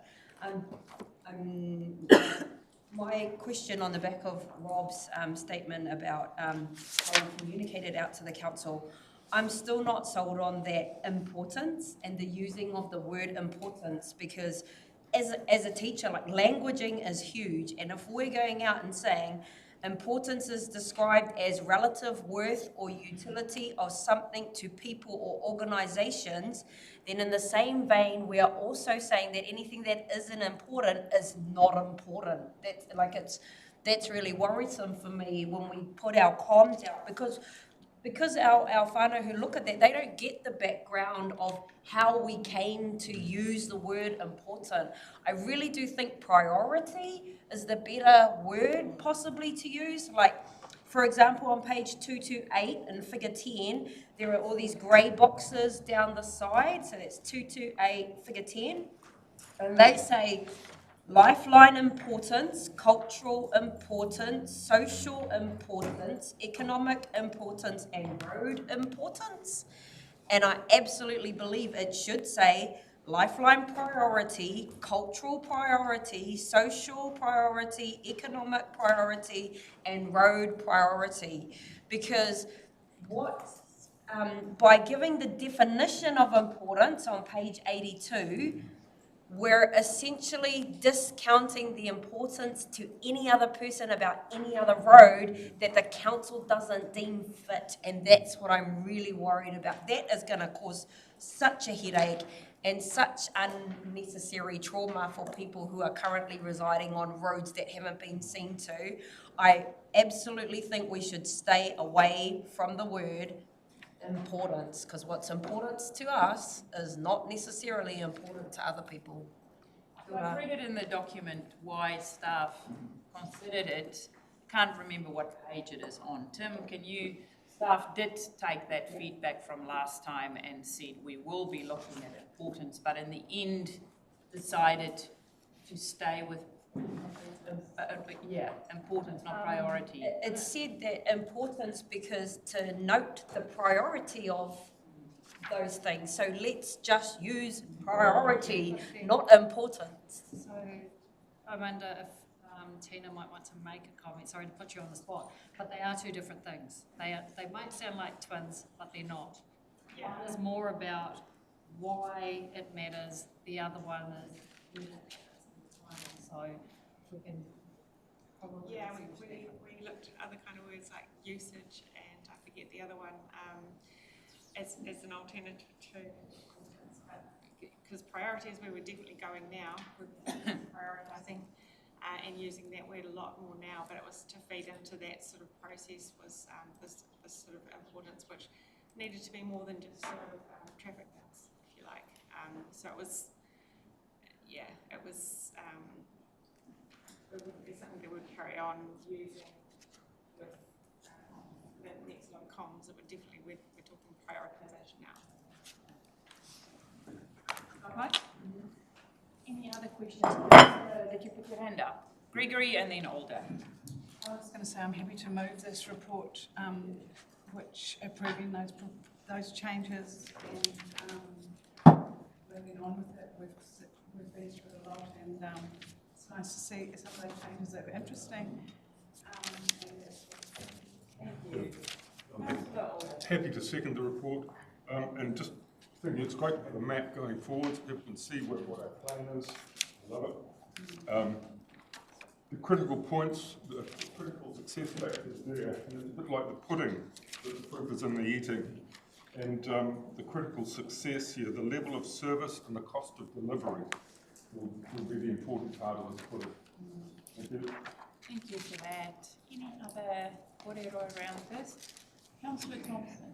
Yeah, just adding on to Colin, like it all looks good on paper, but operationally we need to manage this properly. You've got some jobs, we had a budget of this and it's triple the amount of jobs that shouldn't have it's all good on paper, but we need to, operationally, we need to be in a position where we can properly manage this work, because that's where the spending is, I suppose, and we need to be efficient and effective. I also didn't see much in here in terms of like with Trek, the work being given local. You give it local, that profits spent locally, you give it to these tier ones, and the profits sort of leave Gisborne. I sort of would like to see a bit more in terms of giving local where we can, rather than any profits leaving the district. I just didn't see that in this paper.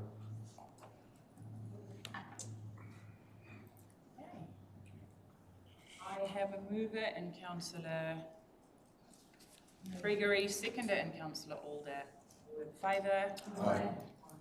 Carried. Thank you for that. Thank you, Tim. Thank you for the team. Okay, we now move to page 420. Yes, a big jump from 150 to 420. Okay, let us get what? Well, maybe you wish. Second. Yeah. Pretty straightforward.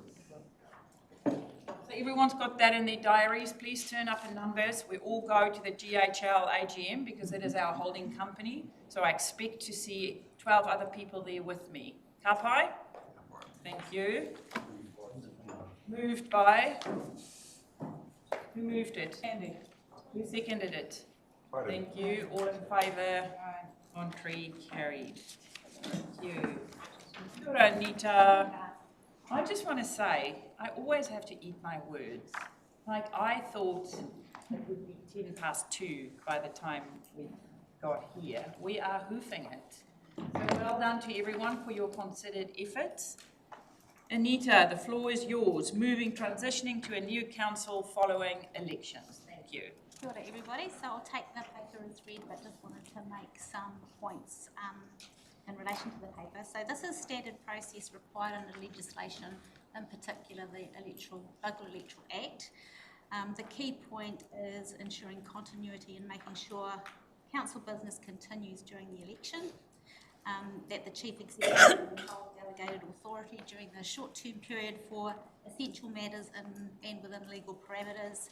So with the inaugural council meeting set for the 12th of November, and that is within the 28-day period of the results being declared, and that's basically it. Councillor Parata. I'm happy to support. This is just standard though, eh? Everyone around the country is doing it like this. Yeah, I'm happy to move it. Councillor Ria, any questions in regards to the transition? We do this every time just to make sure someone is on control while the council isn't here. Spending up large. Spending up large, the CEO arriving with a new Rolls Royce in the parking lot. We don't want that. Councillor Ria. I just had a part. I realised that it has happened a certain way in the past when council has gone out and a new council has come in. And I would really appreciate if we could do something a little bit different. I have really appreciated working next to all of you in the last 3 years. And if by any chance you have put your name forward again and you don't happen to sit in this table, I want an opportunity prior to that to be able to celebrate the past 3 years with you all, rather than not coming to a meeting one day and then people aren't here and you come back and it's a whole new bunch of people. So I really would like an opportunity to have a kind of poro I suppose, to the last 3 years. So we have that plan to say goodbye to our dear Josh and our dear Annie. So I think that's after the council meeting on the 2nd of October, yes. So we will have our poro for Josh and Annie, and then also we can see how elections go, and then we take it from there. But I acknowledge what you say. You don't just want to ghost someone. So yes, so councillors, on our last council meeting, the 2nd of October, after that we'll have a lovely get together. We're going to open the doors and open the walls here and do some fun stuff, okay? Ka pai? Thank you for that. All in favour? Aye. Contrary? Carried. Thank you, Anita. Okay, 434, draft urban plan change, public notification decision. So you would be all aware that this came from the TRMP committee where we looked at the 1,600 pages of this. And there's a lot of complexity around this, which I think, Jocelyn, if you can just do a quick 5-minute recap again, where we find ourselves with planning and stop RMA stuff, because not all councillors were present at this hearing. So I'll hand over to you. Thank you. Sure. Thank you. And we've also got Shane McGee, who's online, and who can also walk us through a little bit around the legislation. Good morning, everyone. And for those of you who weren't at the TRMP committee on the 13th of August, and over the last few months, we've been discussing the recent amendment, the recent amendment or intent signal from the government around changes to the resource management, other system improvements, system changes, amendment bill, and ultimately the intent and the intent was that all plan changes and notification of plan changes would be stopped unless there were certain automatic exemption criteria. And so we were, at the time, crystal ball gazing and understanding that it was going through its parliamentary process. However, we have received confirmation that the amendment bill was turned in, made an act and given royal assent, and so changes do take effect today. In terms of the context of what that means to our TRMP work program, and particularly the subject of what we're here at the table to discuss today, are draft urban plan change and decision for public notification. An important decision here for this council. This piece of work, and just wanted to shout out to the Urban Growth and Development team under Charlotte Knight, an extraordinary achievement and effort in doing developing a plan change that at the minimum generally takes about that 18-month mark, and they did it under 12 months with a raft of changes, a rolling barrage of changes at the same time, and kept their professionalism and integrity and determination throughout the whole process. So just wanted to, really shout out to the team, and hello, Shane. And so the purpose of today's report is to provide the council with the final draft provisions for the proposed Urban Plan Change 6, and also to seek this council's endorsement of the content for public notification. We did bring this to the TRMP committee, who endorsed the approach and also endorsed council seeking an exemption to continue with for us to notify this plan change.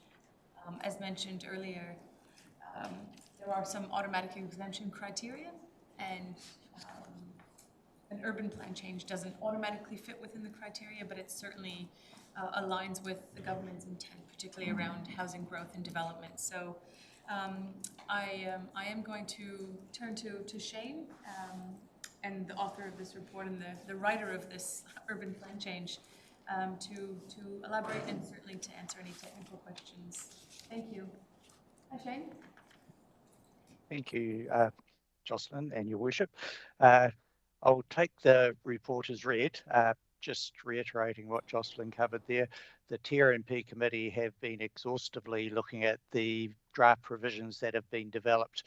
Probably I had a look back last night. I think we got the first lot in about the end of January this year. And so we've developed those with the assistance of the TRNP committee and particularly the two independent commissioners that were actually on the TRNP committee. It was a long and involved process, but one that is really significant. And just picking up on what Jocelyn said, we believe we've got a very robust plan change that actually is very aligned with the government's policy in terms of enabling housing and urban development. And one thing I'll note is in the report it talks about potentially having from that the Resource Management Consenting and Other Systems Changes Amendment Bill, a really catchy name, that we thought was going to receive royal assent by December. However, it went through extraordinarily fast and gained royal assent yesterday, and we just found out about it this morning. So the report talks about that, and the time frame that's given in the report talks about us applying for an exemption under that particular piece of legislation from December through to March. What we will be doing, and I have already begun preparing an application and I'm partway through it, and we also have a webinar that's been organised by MFE on Monday morning, and they're going to give us more detail on what will be required in the plan change. And the key thing is we now have 90 working days from today. That piece of legislation, the Amendment Act, came into force yesterday, so came into force today, one day after royal assent. So we have 90 working days in which we are able to apply. I believe that we'll be able to bring something, be able to make an application within the next month, and probably earlier than that point. I think that's all in terms of the Jocelyn's gone through the recommendations, and they are that the TRNP committee unanimously endorse what we have here. One other thing I will note is when we put our application into the Minister for the Environment for an exemption from the Plan Stop legislation, we will be making it really clear that we've been working on this, and it's a really important piece of work to have in place as soon as we can, because if we have to wait for the new legislation that's proposed to come out early in 2026, and we probably won't be able to have these types of rules in place for about another 3 years. So that's really important for Tawhiri, and will be one of the points that we'll push really heavily with the Minister, that we've done all the work, it's consistent with everything your policy direction is in, and therefore please allow us to actually notify it.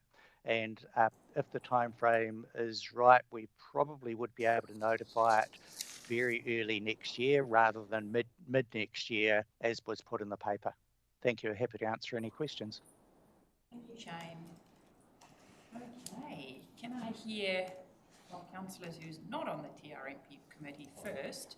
Because I thought just for clarification, and then I'll open the floor for anyone. Councillor Cranston, thank you. I'm not on the committee, but I did attend a few of the meetings, and at one of the meetings I did bring up something. So on page 438, bullet point 4 under 8, it says an option for the use of mixed-use zone precincts and to include the area bounded by Aupuni Road, Grey Street and Waitangi Streams as mixed use. And my suggestion was that Aupuni Road would be ideal for intensive residential, i.e. high-rise on the western side of the road.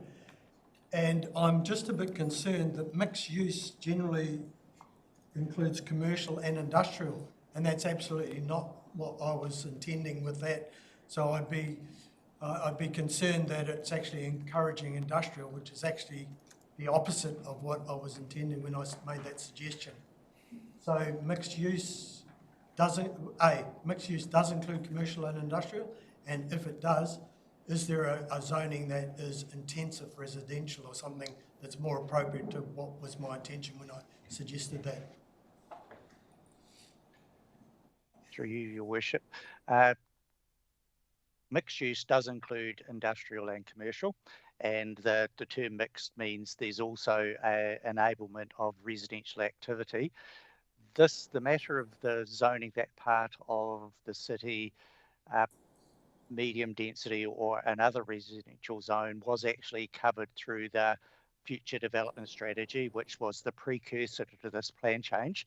And it was considered through that process that at this point, it would be more appropriate to have that as mixed use. Nothing we do in a plan is forever, and there will be opportunities in the future in the second phase of the TRMP, and we're scoping that at the moment given the uncertainties with the government. There is, the answer to your last question there was, is there an intensive residential zone? There is one, and that's called the medium density residential zone that we are applying to the most accessible areas of Gisborne City, mostly along the district arterials.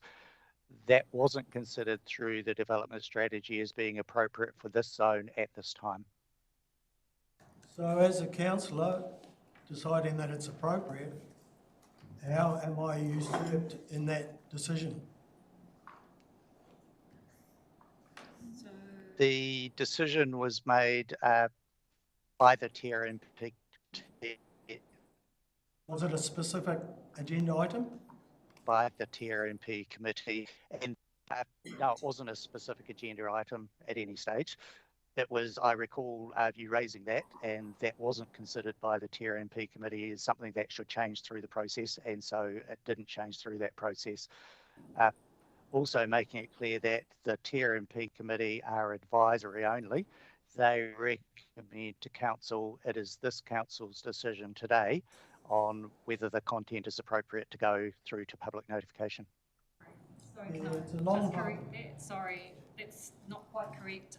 The TRMP committee does have all full delegations that the council can so far as delegate under the RMA.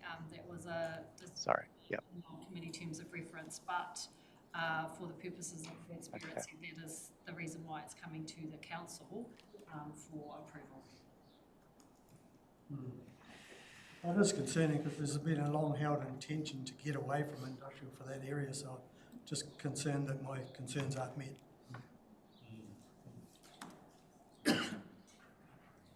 Okay, committee members. Councillor Alder. Yes, thank you. So I'd like to move this paper, and I'd like to thank all those involved in producing it and bringing it this far this quickly. And this expedient deployment is hopefully going to get us a head start on bringing this into play, and it's going to be able to streamline the consenting process in this arena, and I think that's really important. A lot of our complaints coming through have been difficulty with consent and in the urban area. And if this can just streamline that whole process, it's going to be good for everybody, I think.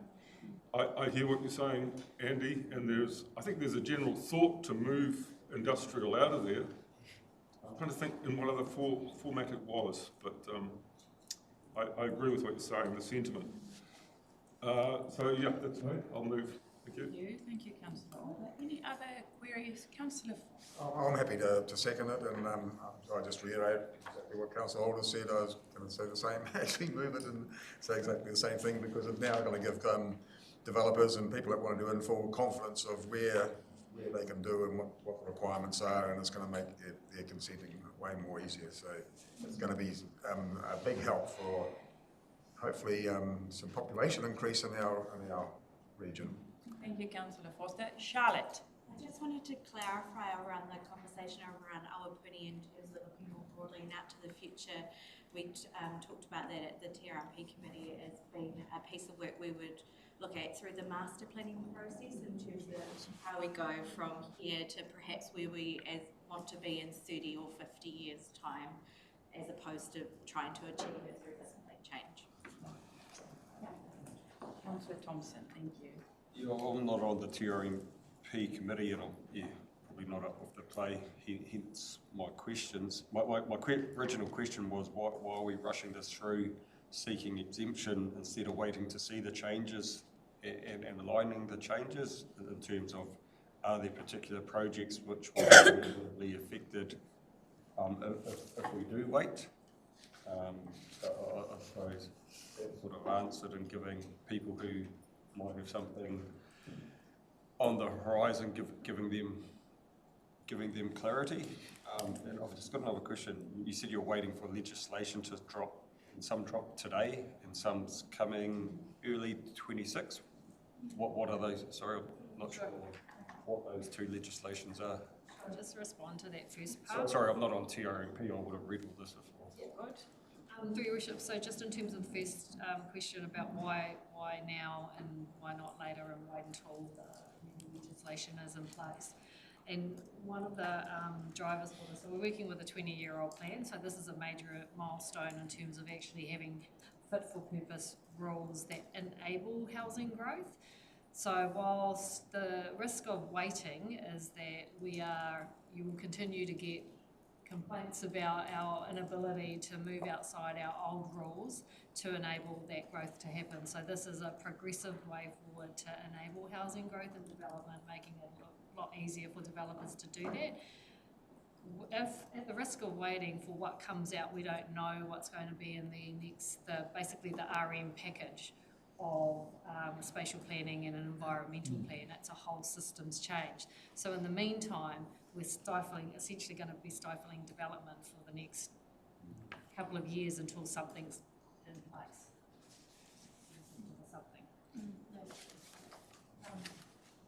Yeah, thank you. So I know that there's been some really big rolling changes happening, as you know.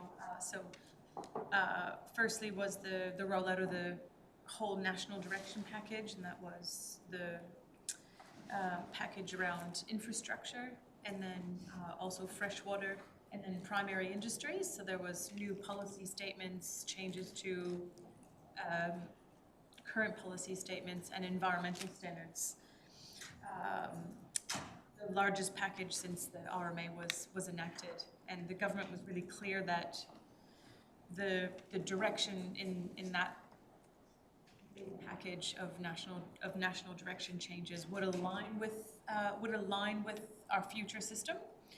And there was a fourth package that came a few weeks later, and that was all around housing growth and development, which this plan change really speaks to and aligns with. So that went through a consultation period, is now running through its parliamentary process. Last year there was amendments to the Resource Management Act as part of the government's larger reform package, and in sort of phase 2 was changes to the Resource Management Act, small or large changes to the regulatory function and other system changes ultimately to the Resource Management Act, and this one particularly named the consenting and other systems amendment bill had various implications on consenting for renewable energy, for instance, more enforcement provisions, and also the latest amendment was an actual stop on notification of plan changes with the intent of councils focusing on that future system. However, there were exemptions that the government were really clear about, and the urban plan change really aligns with what the government's intent of continuing and progressing that housing growth. The next piece, which is part of phase 3 of the government's reform package ultimately, is the repeal and replacement of the Resource Management Act with 2 new acts, and with spatial planning, which will sit atop. And in fact, in that new system, a regional policy statement is no longer there. So we will be dealing with 2 new acts. One to sort of deal with the natural environment, and a second, a planning act, again with spatial planning atop. So that's due to come out later this year. And for that system, the new system, will be sort of turned on in mid-2027. That's what the direction we've been given so far. Any other questions or queries? We do have a mover. Who is the mover? Councillor Alder, and I second it. Councillor Alder, seconded by Councillor Foster. All in favour? Aye. Thank you, Jocelyn. And you will keep us at the letters. Yep. And Elise will come up. Yeah. See what's next.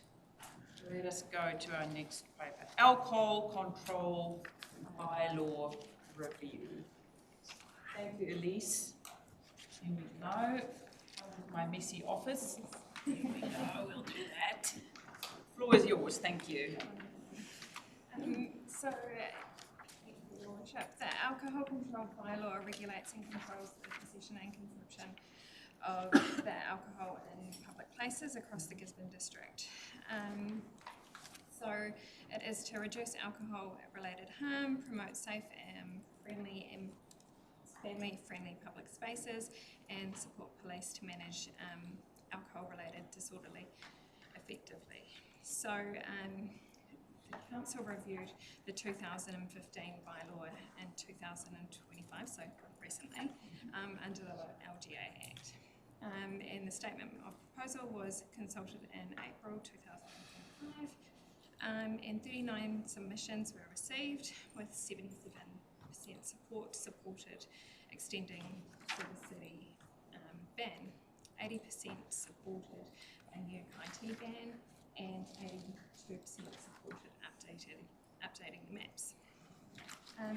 The hearings panel considered submissions and recommended adoption without substantive change, and the amended, should this be passed today and adopted, this should come into effect on October 1st, but otherwise I will take the paper as read and any questions. Okay, councillors. Councillor Telfer and then Councillor Ria. Yeah, I'd like to move the paper. Thank you. Any comments? No, we've covered this All before, good. we've workshopped it, so I think it's pretty clear. Right. Councillor Ria. If I could just add that the verbal submissions that were given were as we've workshopped, hugely in support of, and the reasons against were a lot of reasons really out of our control, in terms of alcohol-related harm and support services within the community that are better equipped to deal to that. You know, that is not a function of the council. The council is not equipped to educate and support people dealing with alcohol harm.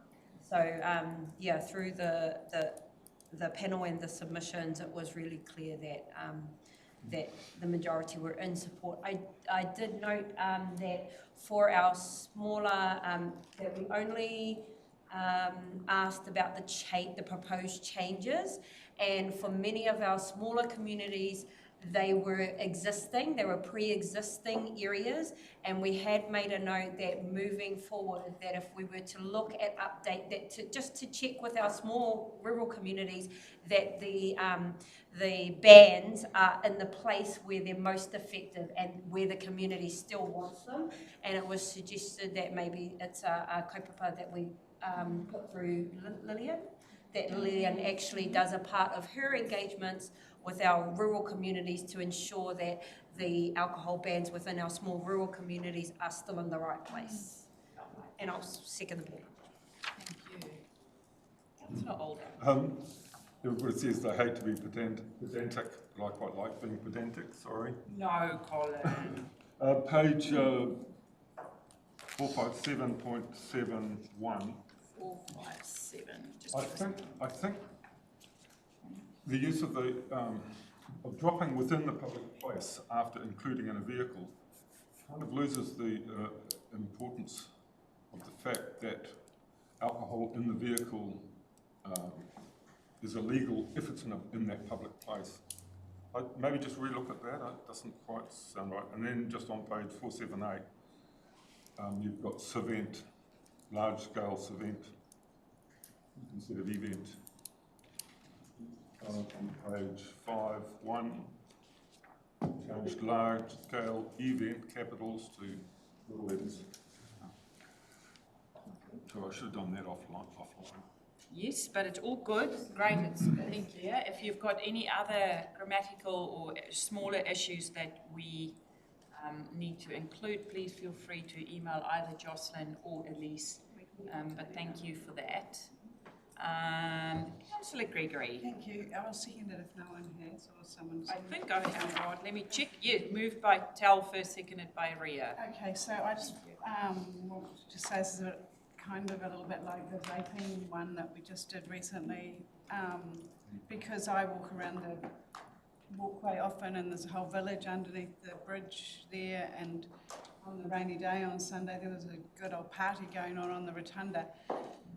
But it's great to have the rules in place for if police are able to have the time to chase up after people drinking in the wrong place. Okay, any more questions or queries? If not, I do have our two movers, Councillor Telfer and Councillor Ria. All in favour? Thank you, Jocelyn. Thank you, Elise. Oh, well, you just stay right in the hot seat. We move on page 489, councillors, which is our mobile traders bylaw adoption. Okay, over to you, Elise. So again, Karakia Mobile Traders 2025 replaces and modernises the 2014 mobile shops and other traders bylaw. It regulates mobile shops and not you, them. and stores, hawks and other traders to safeguard public health and safety, ensures pedestrian and traffic access, protects public immunity and maintains fair and vibrant trading environment. In 2024, Council confirmed the bylaw remains the most appropriate tool, and the statement of proposal was consulted in April, May 2025, and 4 submissions were received, 2 supportive and 1 opposed and 1 neutral. The new bylaw revokes the 2014 version, and which otherwise will lapse in 2026. The staff recommended the adoption with 1 minor clarity amendment, and also, it had, through you, Your Worship, I just wanted to make a small note of a formatting point through mobile changes, mobile changes as well. Clause 10, the factors were originally listed as paragraph D to G under the subclause 10.2. They have become separated under clauses 3 to 6 in this version before us. As they stand, these provisions don't have introductory context, but they intend to sit under clause 2. And it's not a substantive change, it's just maybe worth toting up and all good. Any questions? Councillor Telfer and then Councillor Ria. I apologise for Councillor Foster's rudeness, but we've been having trouble with our computers and been going blank, and his currently is. So can I explain him how to get it back? Right out of it. Okay, are you going to speak or did you just apologise? Apologised and it's thank you, your apology is accepted. What's going on with the computers? Why are they just going blank? Shh, let's not disrupt the whole council meeting because your computer isn't working. Okay, let's disrupt the whole council meeting. James, computers are not working.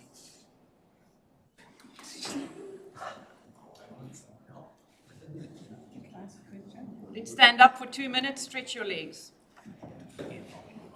You have spoken. Yes, we've opened the floor. Is that where we were? Councillor Gregory, thank you. Thank you. Just referring to page 494 where it says that staff have not needed to escalate beyond a written warning.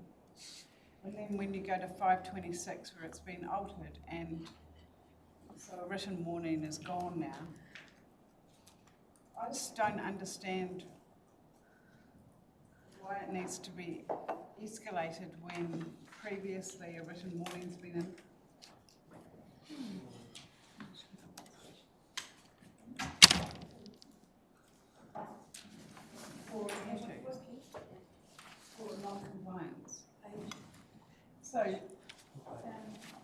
page 494. 494, and what clause, sorry?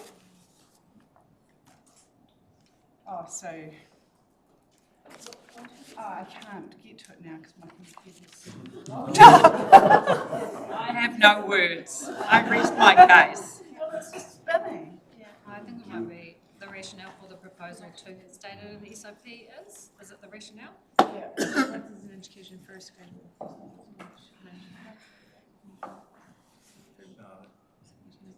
In terms of the rationale and the change, including it, which is aligned with our overall sort of compliance and enforcement strategy as well, is having graduated options, so that, you know, if there is a need to escalate, there's a next pathway rather than just kind of being a cut-off. So that was the idea behind the change. And do note that obviously currently there haven't been a lot of issues, but given we only review our bylaws very periodically, did want to include that graduated pathway in case we do have issues. Teddy, Maria, Alder. Thompson, go. Yeah, when I first skimmed this paper, I just read it. It said update, clarify, and simplify, and I pretty much just thought this was just a more of a technicality. But in reading through it, there's probably a bit more there that I wasn't sort of expecting. For me, we should be making things easier and less costly, but we're adding costs and making things harder and adding more hoops and red tape. Like, for example, we're going to include police checks. Like, who cares what someone's police history is? They're making a burger. Like, aren't they better making a burger than committing a crime? Is that a requirement for us to have that? It's a new requirement. No, but what I mean, is it a requirement on us to ask that question, or is it a requirement we decided to include? There's a big difference between those two. Through your worship, thank you, and Charlotte, do correct me if I don't get this right. From what I understand, in terms of as what Charlotte mentioned before, the purpose of this proposed bylaw and some of the proposed changes was to bridge the gap in the proportionate response to the enforcement. So that's why, in terms of ideally, or what's looking to do is there be a larger raft of enforcement or education options rather than just leaving it for the opposite end of the spectrum. Ultimately, Charlotte, did you want to? This is in terms of the application.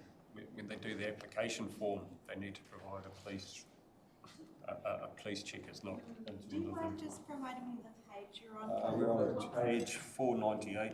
More detailed application requirements in terms of police check, needing public liability insurance. Now, all this other stuff. Creating barriers, and we should be making them easier and less costly.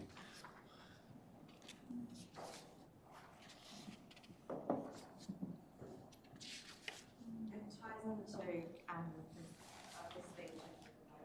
mobile traders places that they're operating in is on public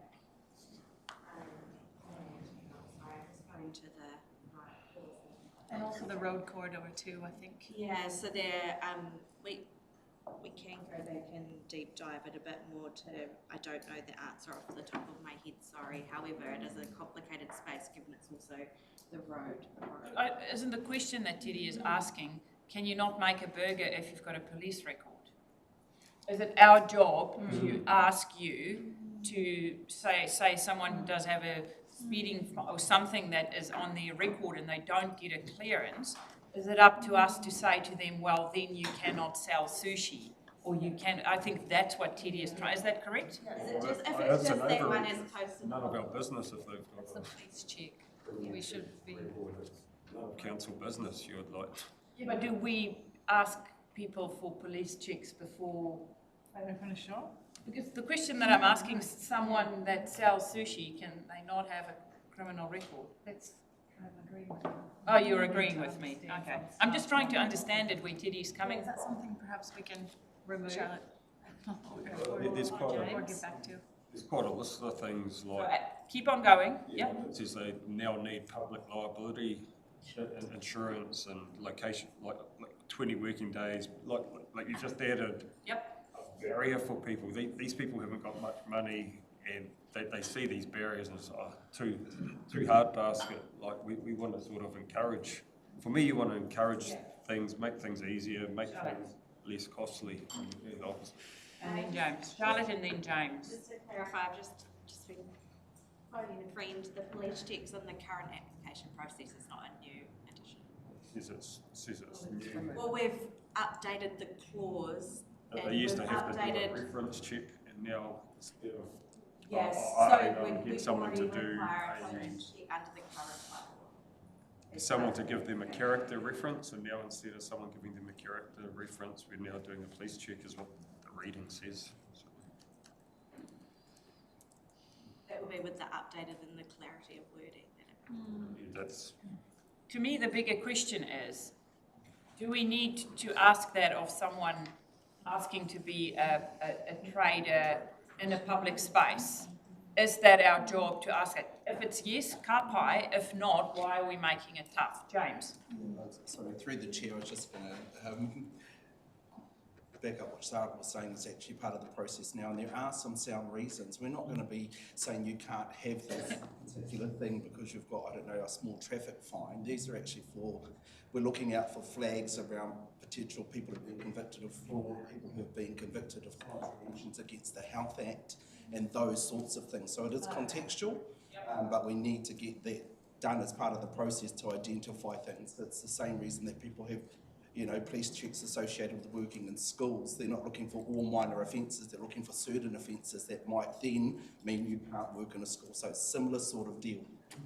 If we could maybe clarify that, to me, if you don't like someone, or here's an excuse, they've stolen a car type thing. It's not about liking or not liking. Well, I mean, it could be used as an excuse not to give it to someone. Your Worship, I wonder if we can be more specific about what we're looking for. Higher risk activities, i.e. engagement with children or things like that. So we want to be clear that we're not going to be police, we've got the right to police vet, but not do it because we're just going to do it to everybody. I think we need to be specific about why. There's sort of a list of things like public. They need public liability insurance. Like, isn't that up to the person? Like, that they probably don't want to go down that track. They only sell a hot dog once a month. They don't want to go down that. To me, we're creating barriers and hoops for people. Or are we following the Act? That's the question we should ask. Are we creating barriers, or are we following the Act and it looks like barriers, but it's not set up by us? That's the question I want answered. And Teddy. Who's going to answer me? So the thing would be, sorry, through your worship, if something happens on a council property, so we've given a permit to a mobile trader to, say a gas bottle explodes, hits one of our assets, then we will have to cover that cost, not the individual. So I think more broadly around what the implications might be if they don't have that, and then the cost that could result to council. That would be the backstop reason why we've included it. So can we have reassurance that what is in our policy is in line with minimum requirements or requirements by the Act, and not creating barriers for people that do want to bring vibrancy and joy to our lives? Yeah, and most councils do. So, and you would say that this is in line with what most other councils would be covering in the Act? Then I'm happy, thank you. Teddy? Yeah, just reading that, like, there's only four submitters. It'd be sort of helpful to see, like, ETR, is that a company, is that a person on the floor, are they council staff, are they vendor? Like, it'd be sort of good to know that detail. And you've got comments like extremely hard to make a profit given the compliance costs. Changing the goalposts would add stress plus inhibit mobile traders. Like, it's sort of along the lines of we're making things harder. So yeah, I'd struggle, sort of want to talk to a few traders and sort of investigate the sort of actual costs they've got at the moment before I sort of add any more. That's sort of where I sit. So we just need to make sure we make it easy for people to operate and listen to the feedback as well, but also do what we're supposed to do, which is setting the regulations to keep the public safe as well. So it's that balancing act. Okay, Aubrey, next. Thank you, Bishop. Yeah, I totally agree with what Teddy said, and I do believe, I'm glad we're going to look into actually listing those things, because I do believe that it can be punitive on people when they have a 15-year-old, I stole a car, and 15 years later trying to, just examples like that can be really punitive on people. Mine was more, and it's my, I suppose this is my word of the day, is bespoke.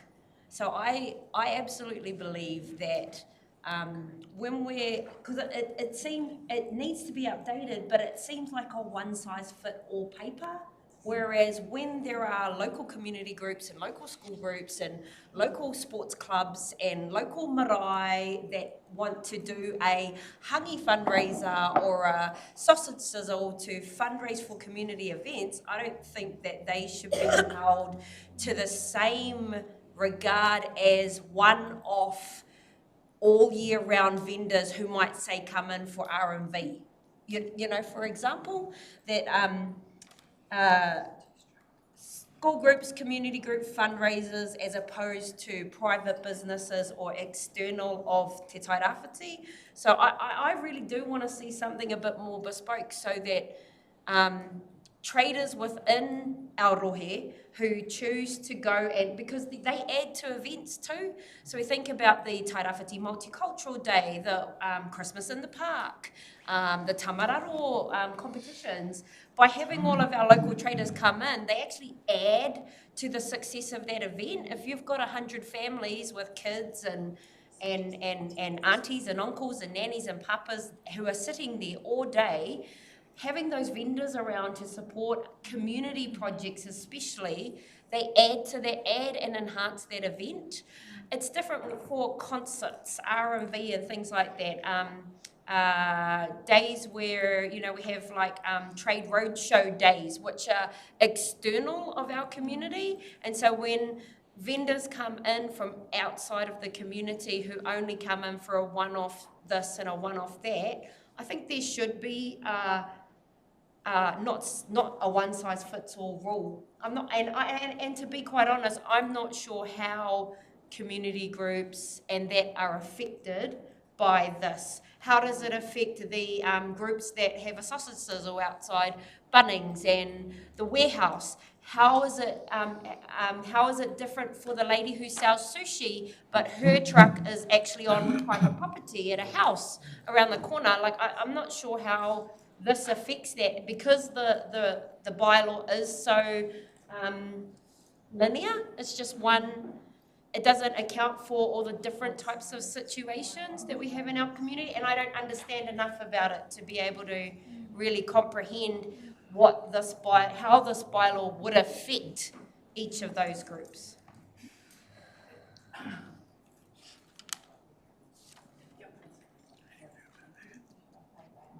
So I move that we let this paper lie on the table, tidy it up, and then bring it back. Ka pai? Do I have a seconder?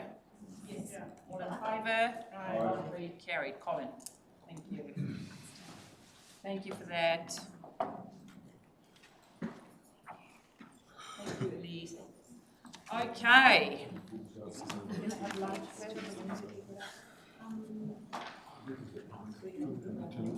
So complicated. Just so hard to read. What effect it was going to have on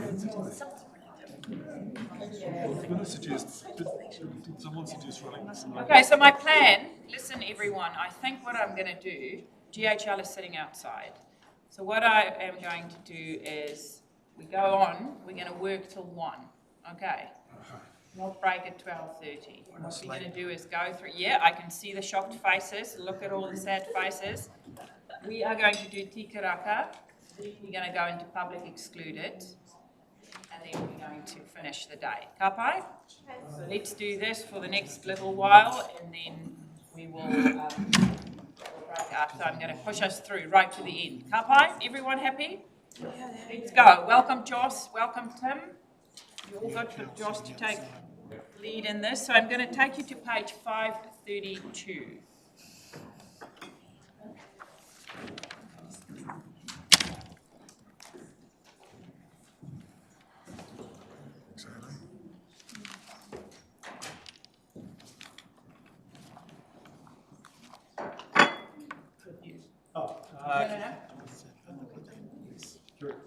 Okay, everyone on page 532, I also want to welcome Pimia Wehi, who's joining us online, who will be presenting with Joss and talking with Joss.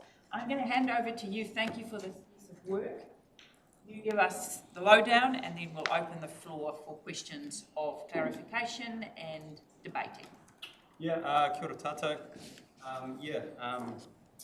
Tabled the report. This is in partnership with the Waitangi Mahaki. We're here online here as well. There's a significant milestone in the project for Te Karaka. It's one of our highest flood resilience projects after the Waipa project. It's a significant decision. Take the paper as read. Happy to answer any questions, unless there's something that people would like to say before we go to questions. Anything you want to add to what Josh said? Kia ora. Kia ora tātou. So Willie's just asked me to step in this morning. He's currently flying out of Gisborne, so he's just asked me to step in here just on behalf of Te Aitanga Mahaki and to note that our full support for the process that has been made over the past 2 years, and also full support for the report that's been presented with Joss. Thanks very much. Thanks, Pimia. Okay, councillors, the floor is open. Councillor Foster and then Councillor Ria. Yeah, thank you. We had some concerns from the Waitangi Trust about their land, and we're just not quite sure. Are they supportive of all this? I mean, I know we've got land transactions that are proposed, and not knowing too much the detail of that. But, initially, there was quite strong opposition from the trust. They came to us, and we're going to do site visits next month, actually. So, yeah, where do we stand with them? I can respond to that. That is still pending. They have indicated that they support the Te Karaka project, or the protection for the township.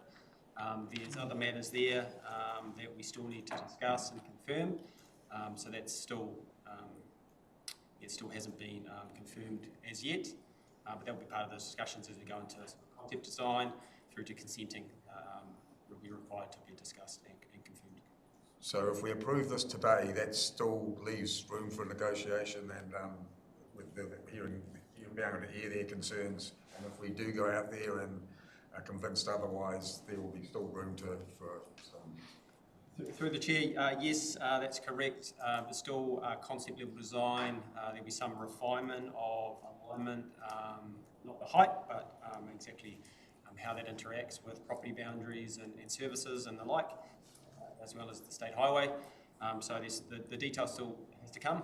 We're not there yet. We've confirmed the flood modelling requirements and the height needed, but that detail still to come. Okay, cool. Thank you. Well, then I'm happy to move. Ria. I really appreciate the level of engagement and input by the affected residents. I did have a question along the same lines as Larry, but he and I kind of took it slightly different. My understanding was that Alan Hardonga and Tim Rhodes were in support support of the Te Karaka project.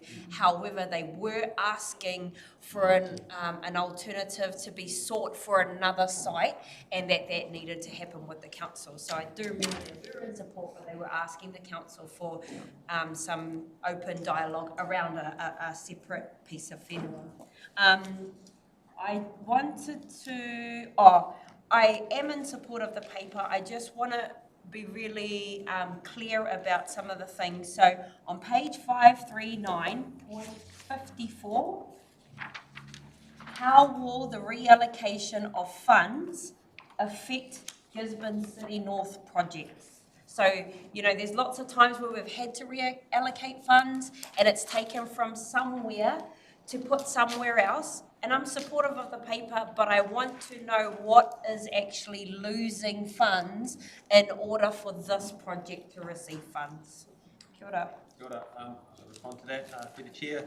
The detail is still to come. So for the Te Karaka project, the hydrologic modelling, the investigation and work there started very quickly after Cyclone Gabrielle, and that's quite, I guess, advanced compared to the rest. The funding was approved from the Crown earlier for that project. For the Gisborne City, as well as the Te Arai up to Tiki Tiki and Uawa and Tokomaru Bay as well, those flood resilience areas were a little bit later off the mark. The hydrologic modelling hasn't been completed to understand present day, as well as that future scenario of what we need to mitigate or need to consider for mitigation. That work is still occurring, and it will be closer to Christmas by the time we understand that full scale of what's required, what mitigations there are, and the high level costs of those. If we take money away from those raft in the program and reallocate that to Te Karaka, there will be trade-offs. There will be some projects that miss out or cannot be done, may need to be delivered or considered for delivery through the LTP or put into the infrastructure strategy for consideration down the track. At this stage, I can't articulate what those trade-offs might be. I'm envisaging or anticipating a workshop at some point, maybe with the new councillors once they're in, to work through the priority setting, what's above the line, what's below the line, who misses out, I guess, is the question there. Like I said earlier, the Te Karaka is the leading flood resilience project, because significant people and houses and homes that are there. So it's a big project for us. But for the rest, likely anticipating, envisaging to come back to councillors to work through the remaining projects and things. On page 535.18, it talks about one large family home falling outside of the new proposed stock bank alignment, and that family has been constantly engaged. But it doesn't say how that family is feeling about the proposal so far. I'd like to know. Yes, so there is a large house that goes from protected through to non-protected in the proposed alignment. The detailed design and consideration is still to happen, but several meetings have been had at the household with regard to that. It's a lovely home. They're aware of the need for what we're trying to achieve and deliver on protect the vast majority of the property owners in there, but there's positive and negatives with any solution and upgrade. This is the one we're promoting that provides the lowering of the flood design, make room for the river in order to provide a more resilient upgrade. How they're feeling, expect not feeling very good about it.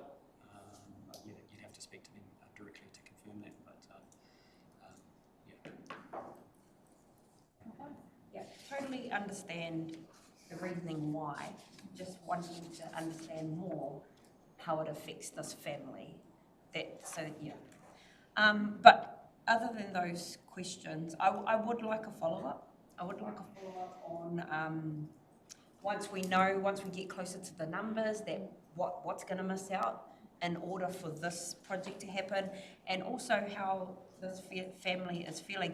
It makes a difference if you've bought a house and you've lived in it for 5 years, or if it's intergenerational house that you've lived in for 6 years, and you've got lots of mokopuna who always come back there.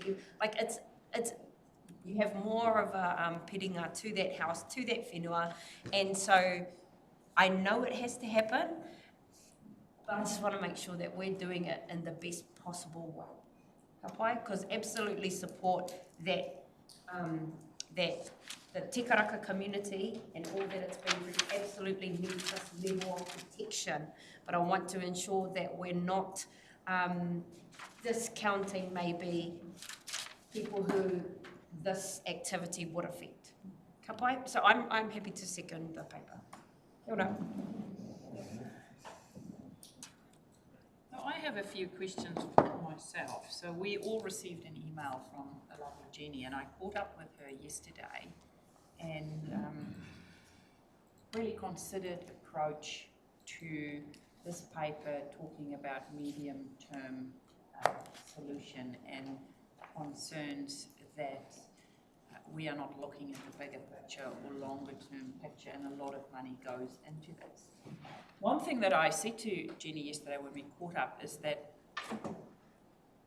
there are also timelines tied to the funding we receive, and is my understanding correct that if we don't engage and do what we said we were going to do right from the beginning, the government allocated certain funds. We got the 64 million and we did the 6. And if we don't do this, which the community will be grateful for, it's not like it's not a wonderful intervention, and we will then lose that funding what might be allocated somewhere else. Is that a correct assumption? Yes, to respond to that, yes, the reallocation of that funding will be reprioritised in elsewhere like Gisborne City or Upper Coast in particular and so on. The district won't lose that funding. But it will be reallocated to another project. That's what we seek. Thank you. Thank you. Thank you, Your Worship. Yeah, congratulations, Joss. The community are feeling well consulted, and they're seeing that progress is on the board. I've spoken to a couple of people that I know are behind the project as a whole, but have reservations about aspects of them. And this, giving the river space, it contributes hugely to the cost of the project, having to acquire the land, and whether it really does fit the model and how much playoff we're having there. The moment you give river space, it slows the water down and silt drops out. And so the area that you have you factored in the silt build up there, and is that going to contribute negatively to the lifespan of the bed? Through the chair, the change in aggradation or deposition of that sediment has been discussed, but is difficult to ascertain. How often do you have these very, very large events? They are episodic. You do have significant sedimentation aggradation that comes with it. Smaller events more so. Aggradation is occurring upstream and downstream, especially in those big storage wide areas where you say velocities are lower and material tends to settle and drop out. Aggradation has continued in the past and it's anticipated to continue in the future. The rate of change may change with regard to policy and implementation or technical advisory group and so on that are looking at ways to manage sustainable hill country in a better way. I hope we can arrest and slow down or even turn around that rate of aggradation, and that turns this solution into a long-term solution or a medium-term solution. So that's why a medium-term solution is being indicated to the community, because we don't know about the aggradation and how much impact can the people that are managing that space can have on sediment. Thank you. Okay, Councillor Telfer, thank you. Yeah, just I've got one query. I've been out to the meeting and I've been following pretty closely. So at the end of the day, there's really only two options out there. It's either raise estate stock banks and protect in the medium term, or it's relocate. And I'd just like to understand whether that conversation has been had with the people of Te Karaka, because they're the ones that are directly affected. It's not us sitting outside the square saying, oh, we think you should do this, but you know, long term, is that potentially a cheaper option to relocate? So I would like that to be included in this whole proposal. The other one was around point 21 on page 536. That currently, it says here that the state highway in 2 locations is being raised. Now, I just wondered, they've currently started the 1 location. I'm unaware of where the other location on the state highway that they're raising is. It says that the road at each of these locations are currently existing low points in the scheme, which contributed to the flooding experienced during Cyclone Gabriel. And yet this location that's being raised is south of Te Karaka. And I don't understand how that would have contributed to the flooding in Te Karaka. So that's part of the NZTA business case for raising that road, but I query why that is. And it also goes on to say during Cyclone Gabriel, they weren't sandbagged as per the requirements of the flood warning manual. Can you just clarify on that, please? Yeah, I'll answer the last question. Can I just comment in here? Sorry. Just your first part of your question in terms of the conversation that has been had with our communities. So back in March of 2023, Wili Tahu raised the issue with our community in terms of a managed retreat option. There was no support. There was absolutely no support from our community at that time. 2.5 years later, there are conversations about bringing that conversation back to the table. So in terms of that, yes, there was a conversation that happened with our community. And your second question in terms of the 2 parts, so we're currently lifting with Trek and NZTO on the Hakanui Strait. That's around Ian Smith's property across to Charlie Johnson's property. That work has started along the Hakanui Strait there. The other area is at Coates' Corner. So if we look back to 2023, we lost John Coates on his property there. So there's a dip there. It was traditionally or historically known as the Puha dip. It's now been called the Coates Corner. That's an area that has always been questionable about access for our communities from Whātātutu and also from Puha to have access out of those areas there. So as you know, the area that I'm talking about backs right onto the back of the Waikohu River, which is the Puha Bridge there. So yes, when the Waikohu River gets into some states and starts to play up out there, yes, Puha Strait is affected by those floods. I guess for us in 2023, we heard from our communities that we wanted a peace of mind. Part of the peace of mind conversation from our Puha and our Whātātutu residents was that they needed time to get out of those areas through along the Hakanui Strait to be able to get access into Gisborne, into the city. So that's the other reason why we have supported the lift of Coates Corner at the Puha Bridge as well as the Hakanui Strait. Nice. Thank you. If I can respond to the other questions. Well, just on that one first, it's just that clarifies it, because it said here that there were 2 locations on the state highway. The second one on the Wharaturi Road is not on the state highway, so that's, yeah. So if I could respond to the chair, both of those locations are That's correct. not referenced in this report. So the 2 raising locations are on either side, the western side and the eastern side of the township, where they cross the state highway, engage with the high ground, which is the hill. So one's by Dave Manuel's and then the other one's up towards Station Road, or Cliff Road, sorry. So that's, if you don't raise those 2 areas, you've got low points and water can bypass, come around and flood the township, which is what happened in Gabrielle. As it started to come up, there's a low spot, about 400 to 600 at either ends that require sandbagging in the sandbagging manual. Unfortunately, that didn't happen. In the end, it wouldn't have mattered due to the scale of overtopping that occurred. But yeah, there is a process for that. So the intention for this project is to design out the requirement to do sandbagging, because it's flawed. If it's night time, you lose access to get to site. You don't have the resources, or it takes too long to do that. So the intention is spend the money make it more reliable. Flood resilience. Any more questions or queries? Councillor Thompson. I just want to compliment you on your answers. Well researched and well answered. Thank you, Councillor Thompson. Anyone else want to speak? If not, back to Councillor Telfer. Yeah, just one other one. Just the funding that was approved for the project.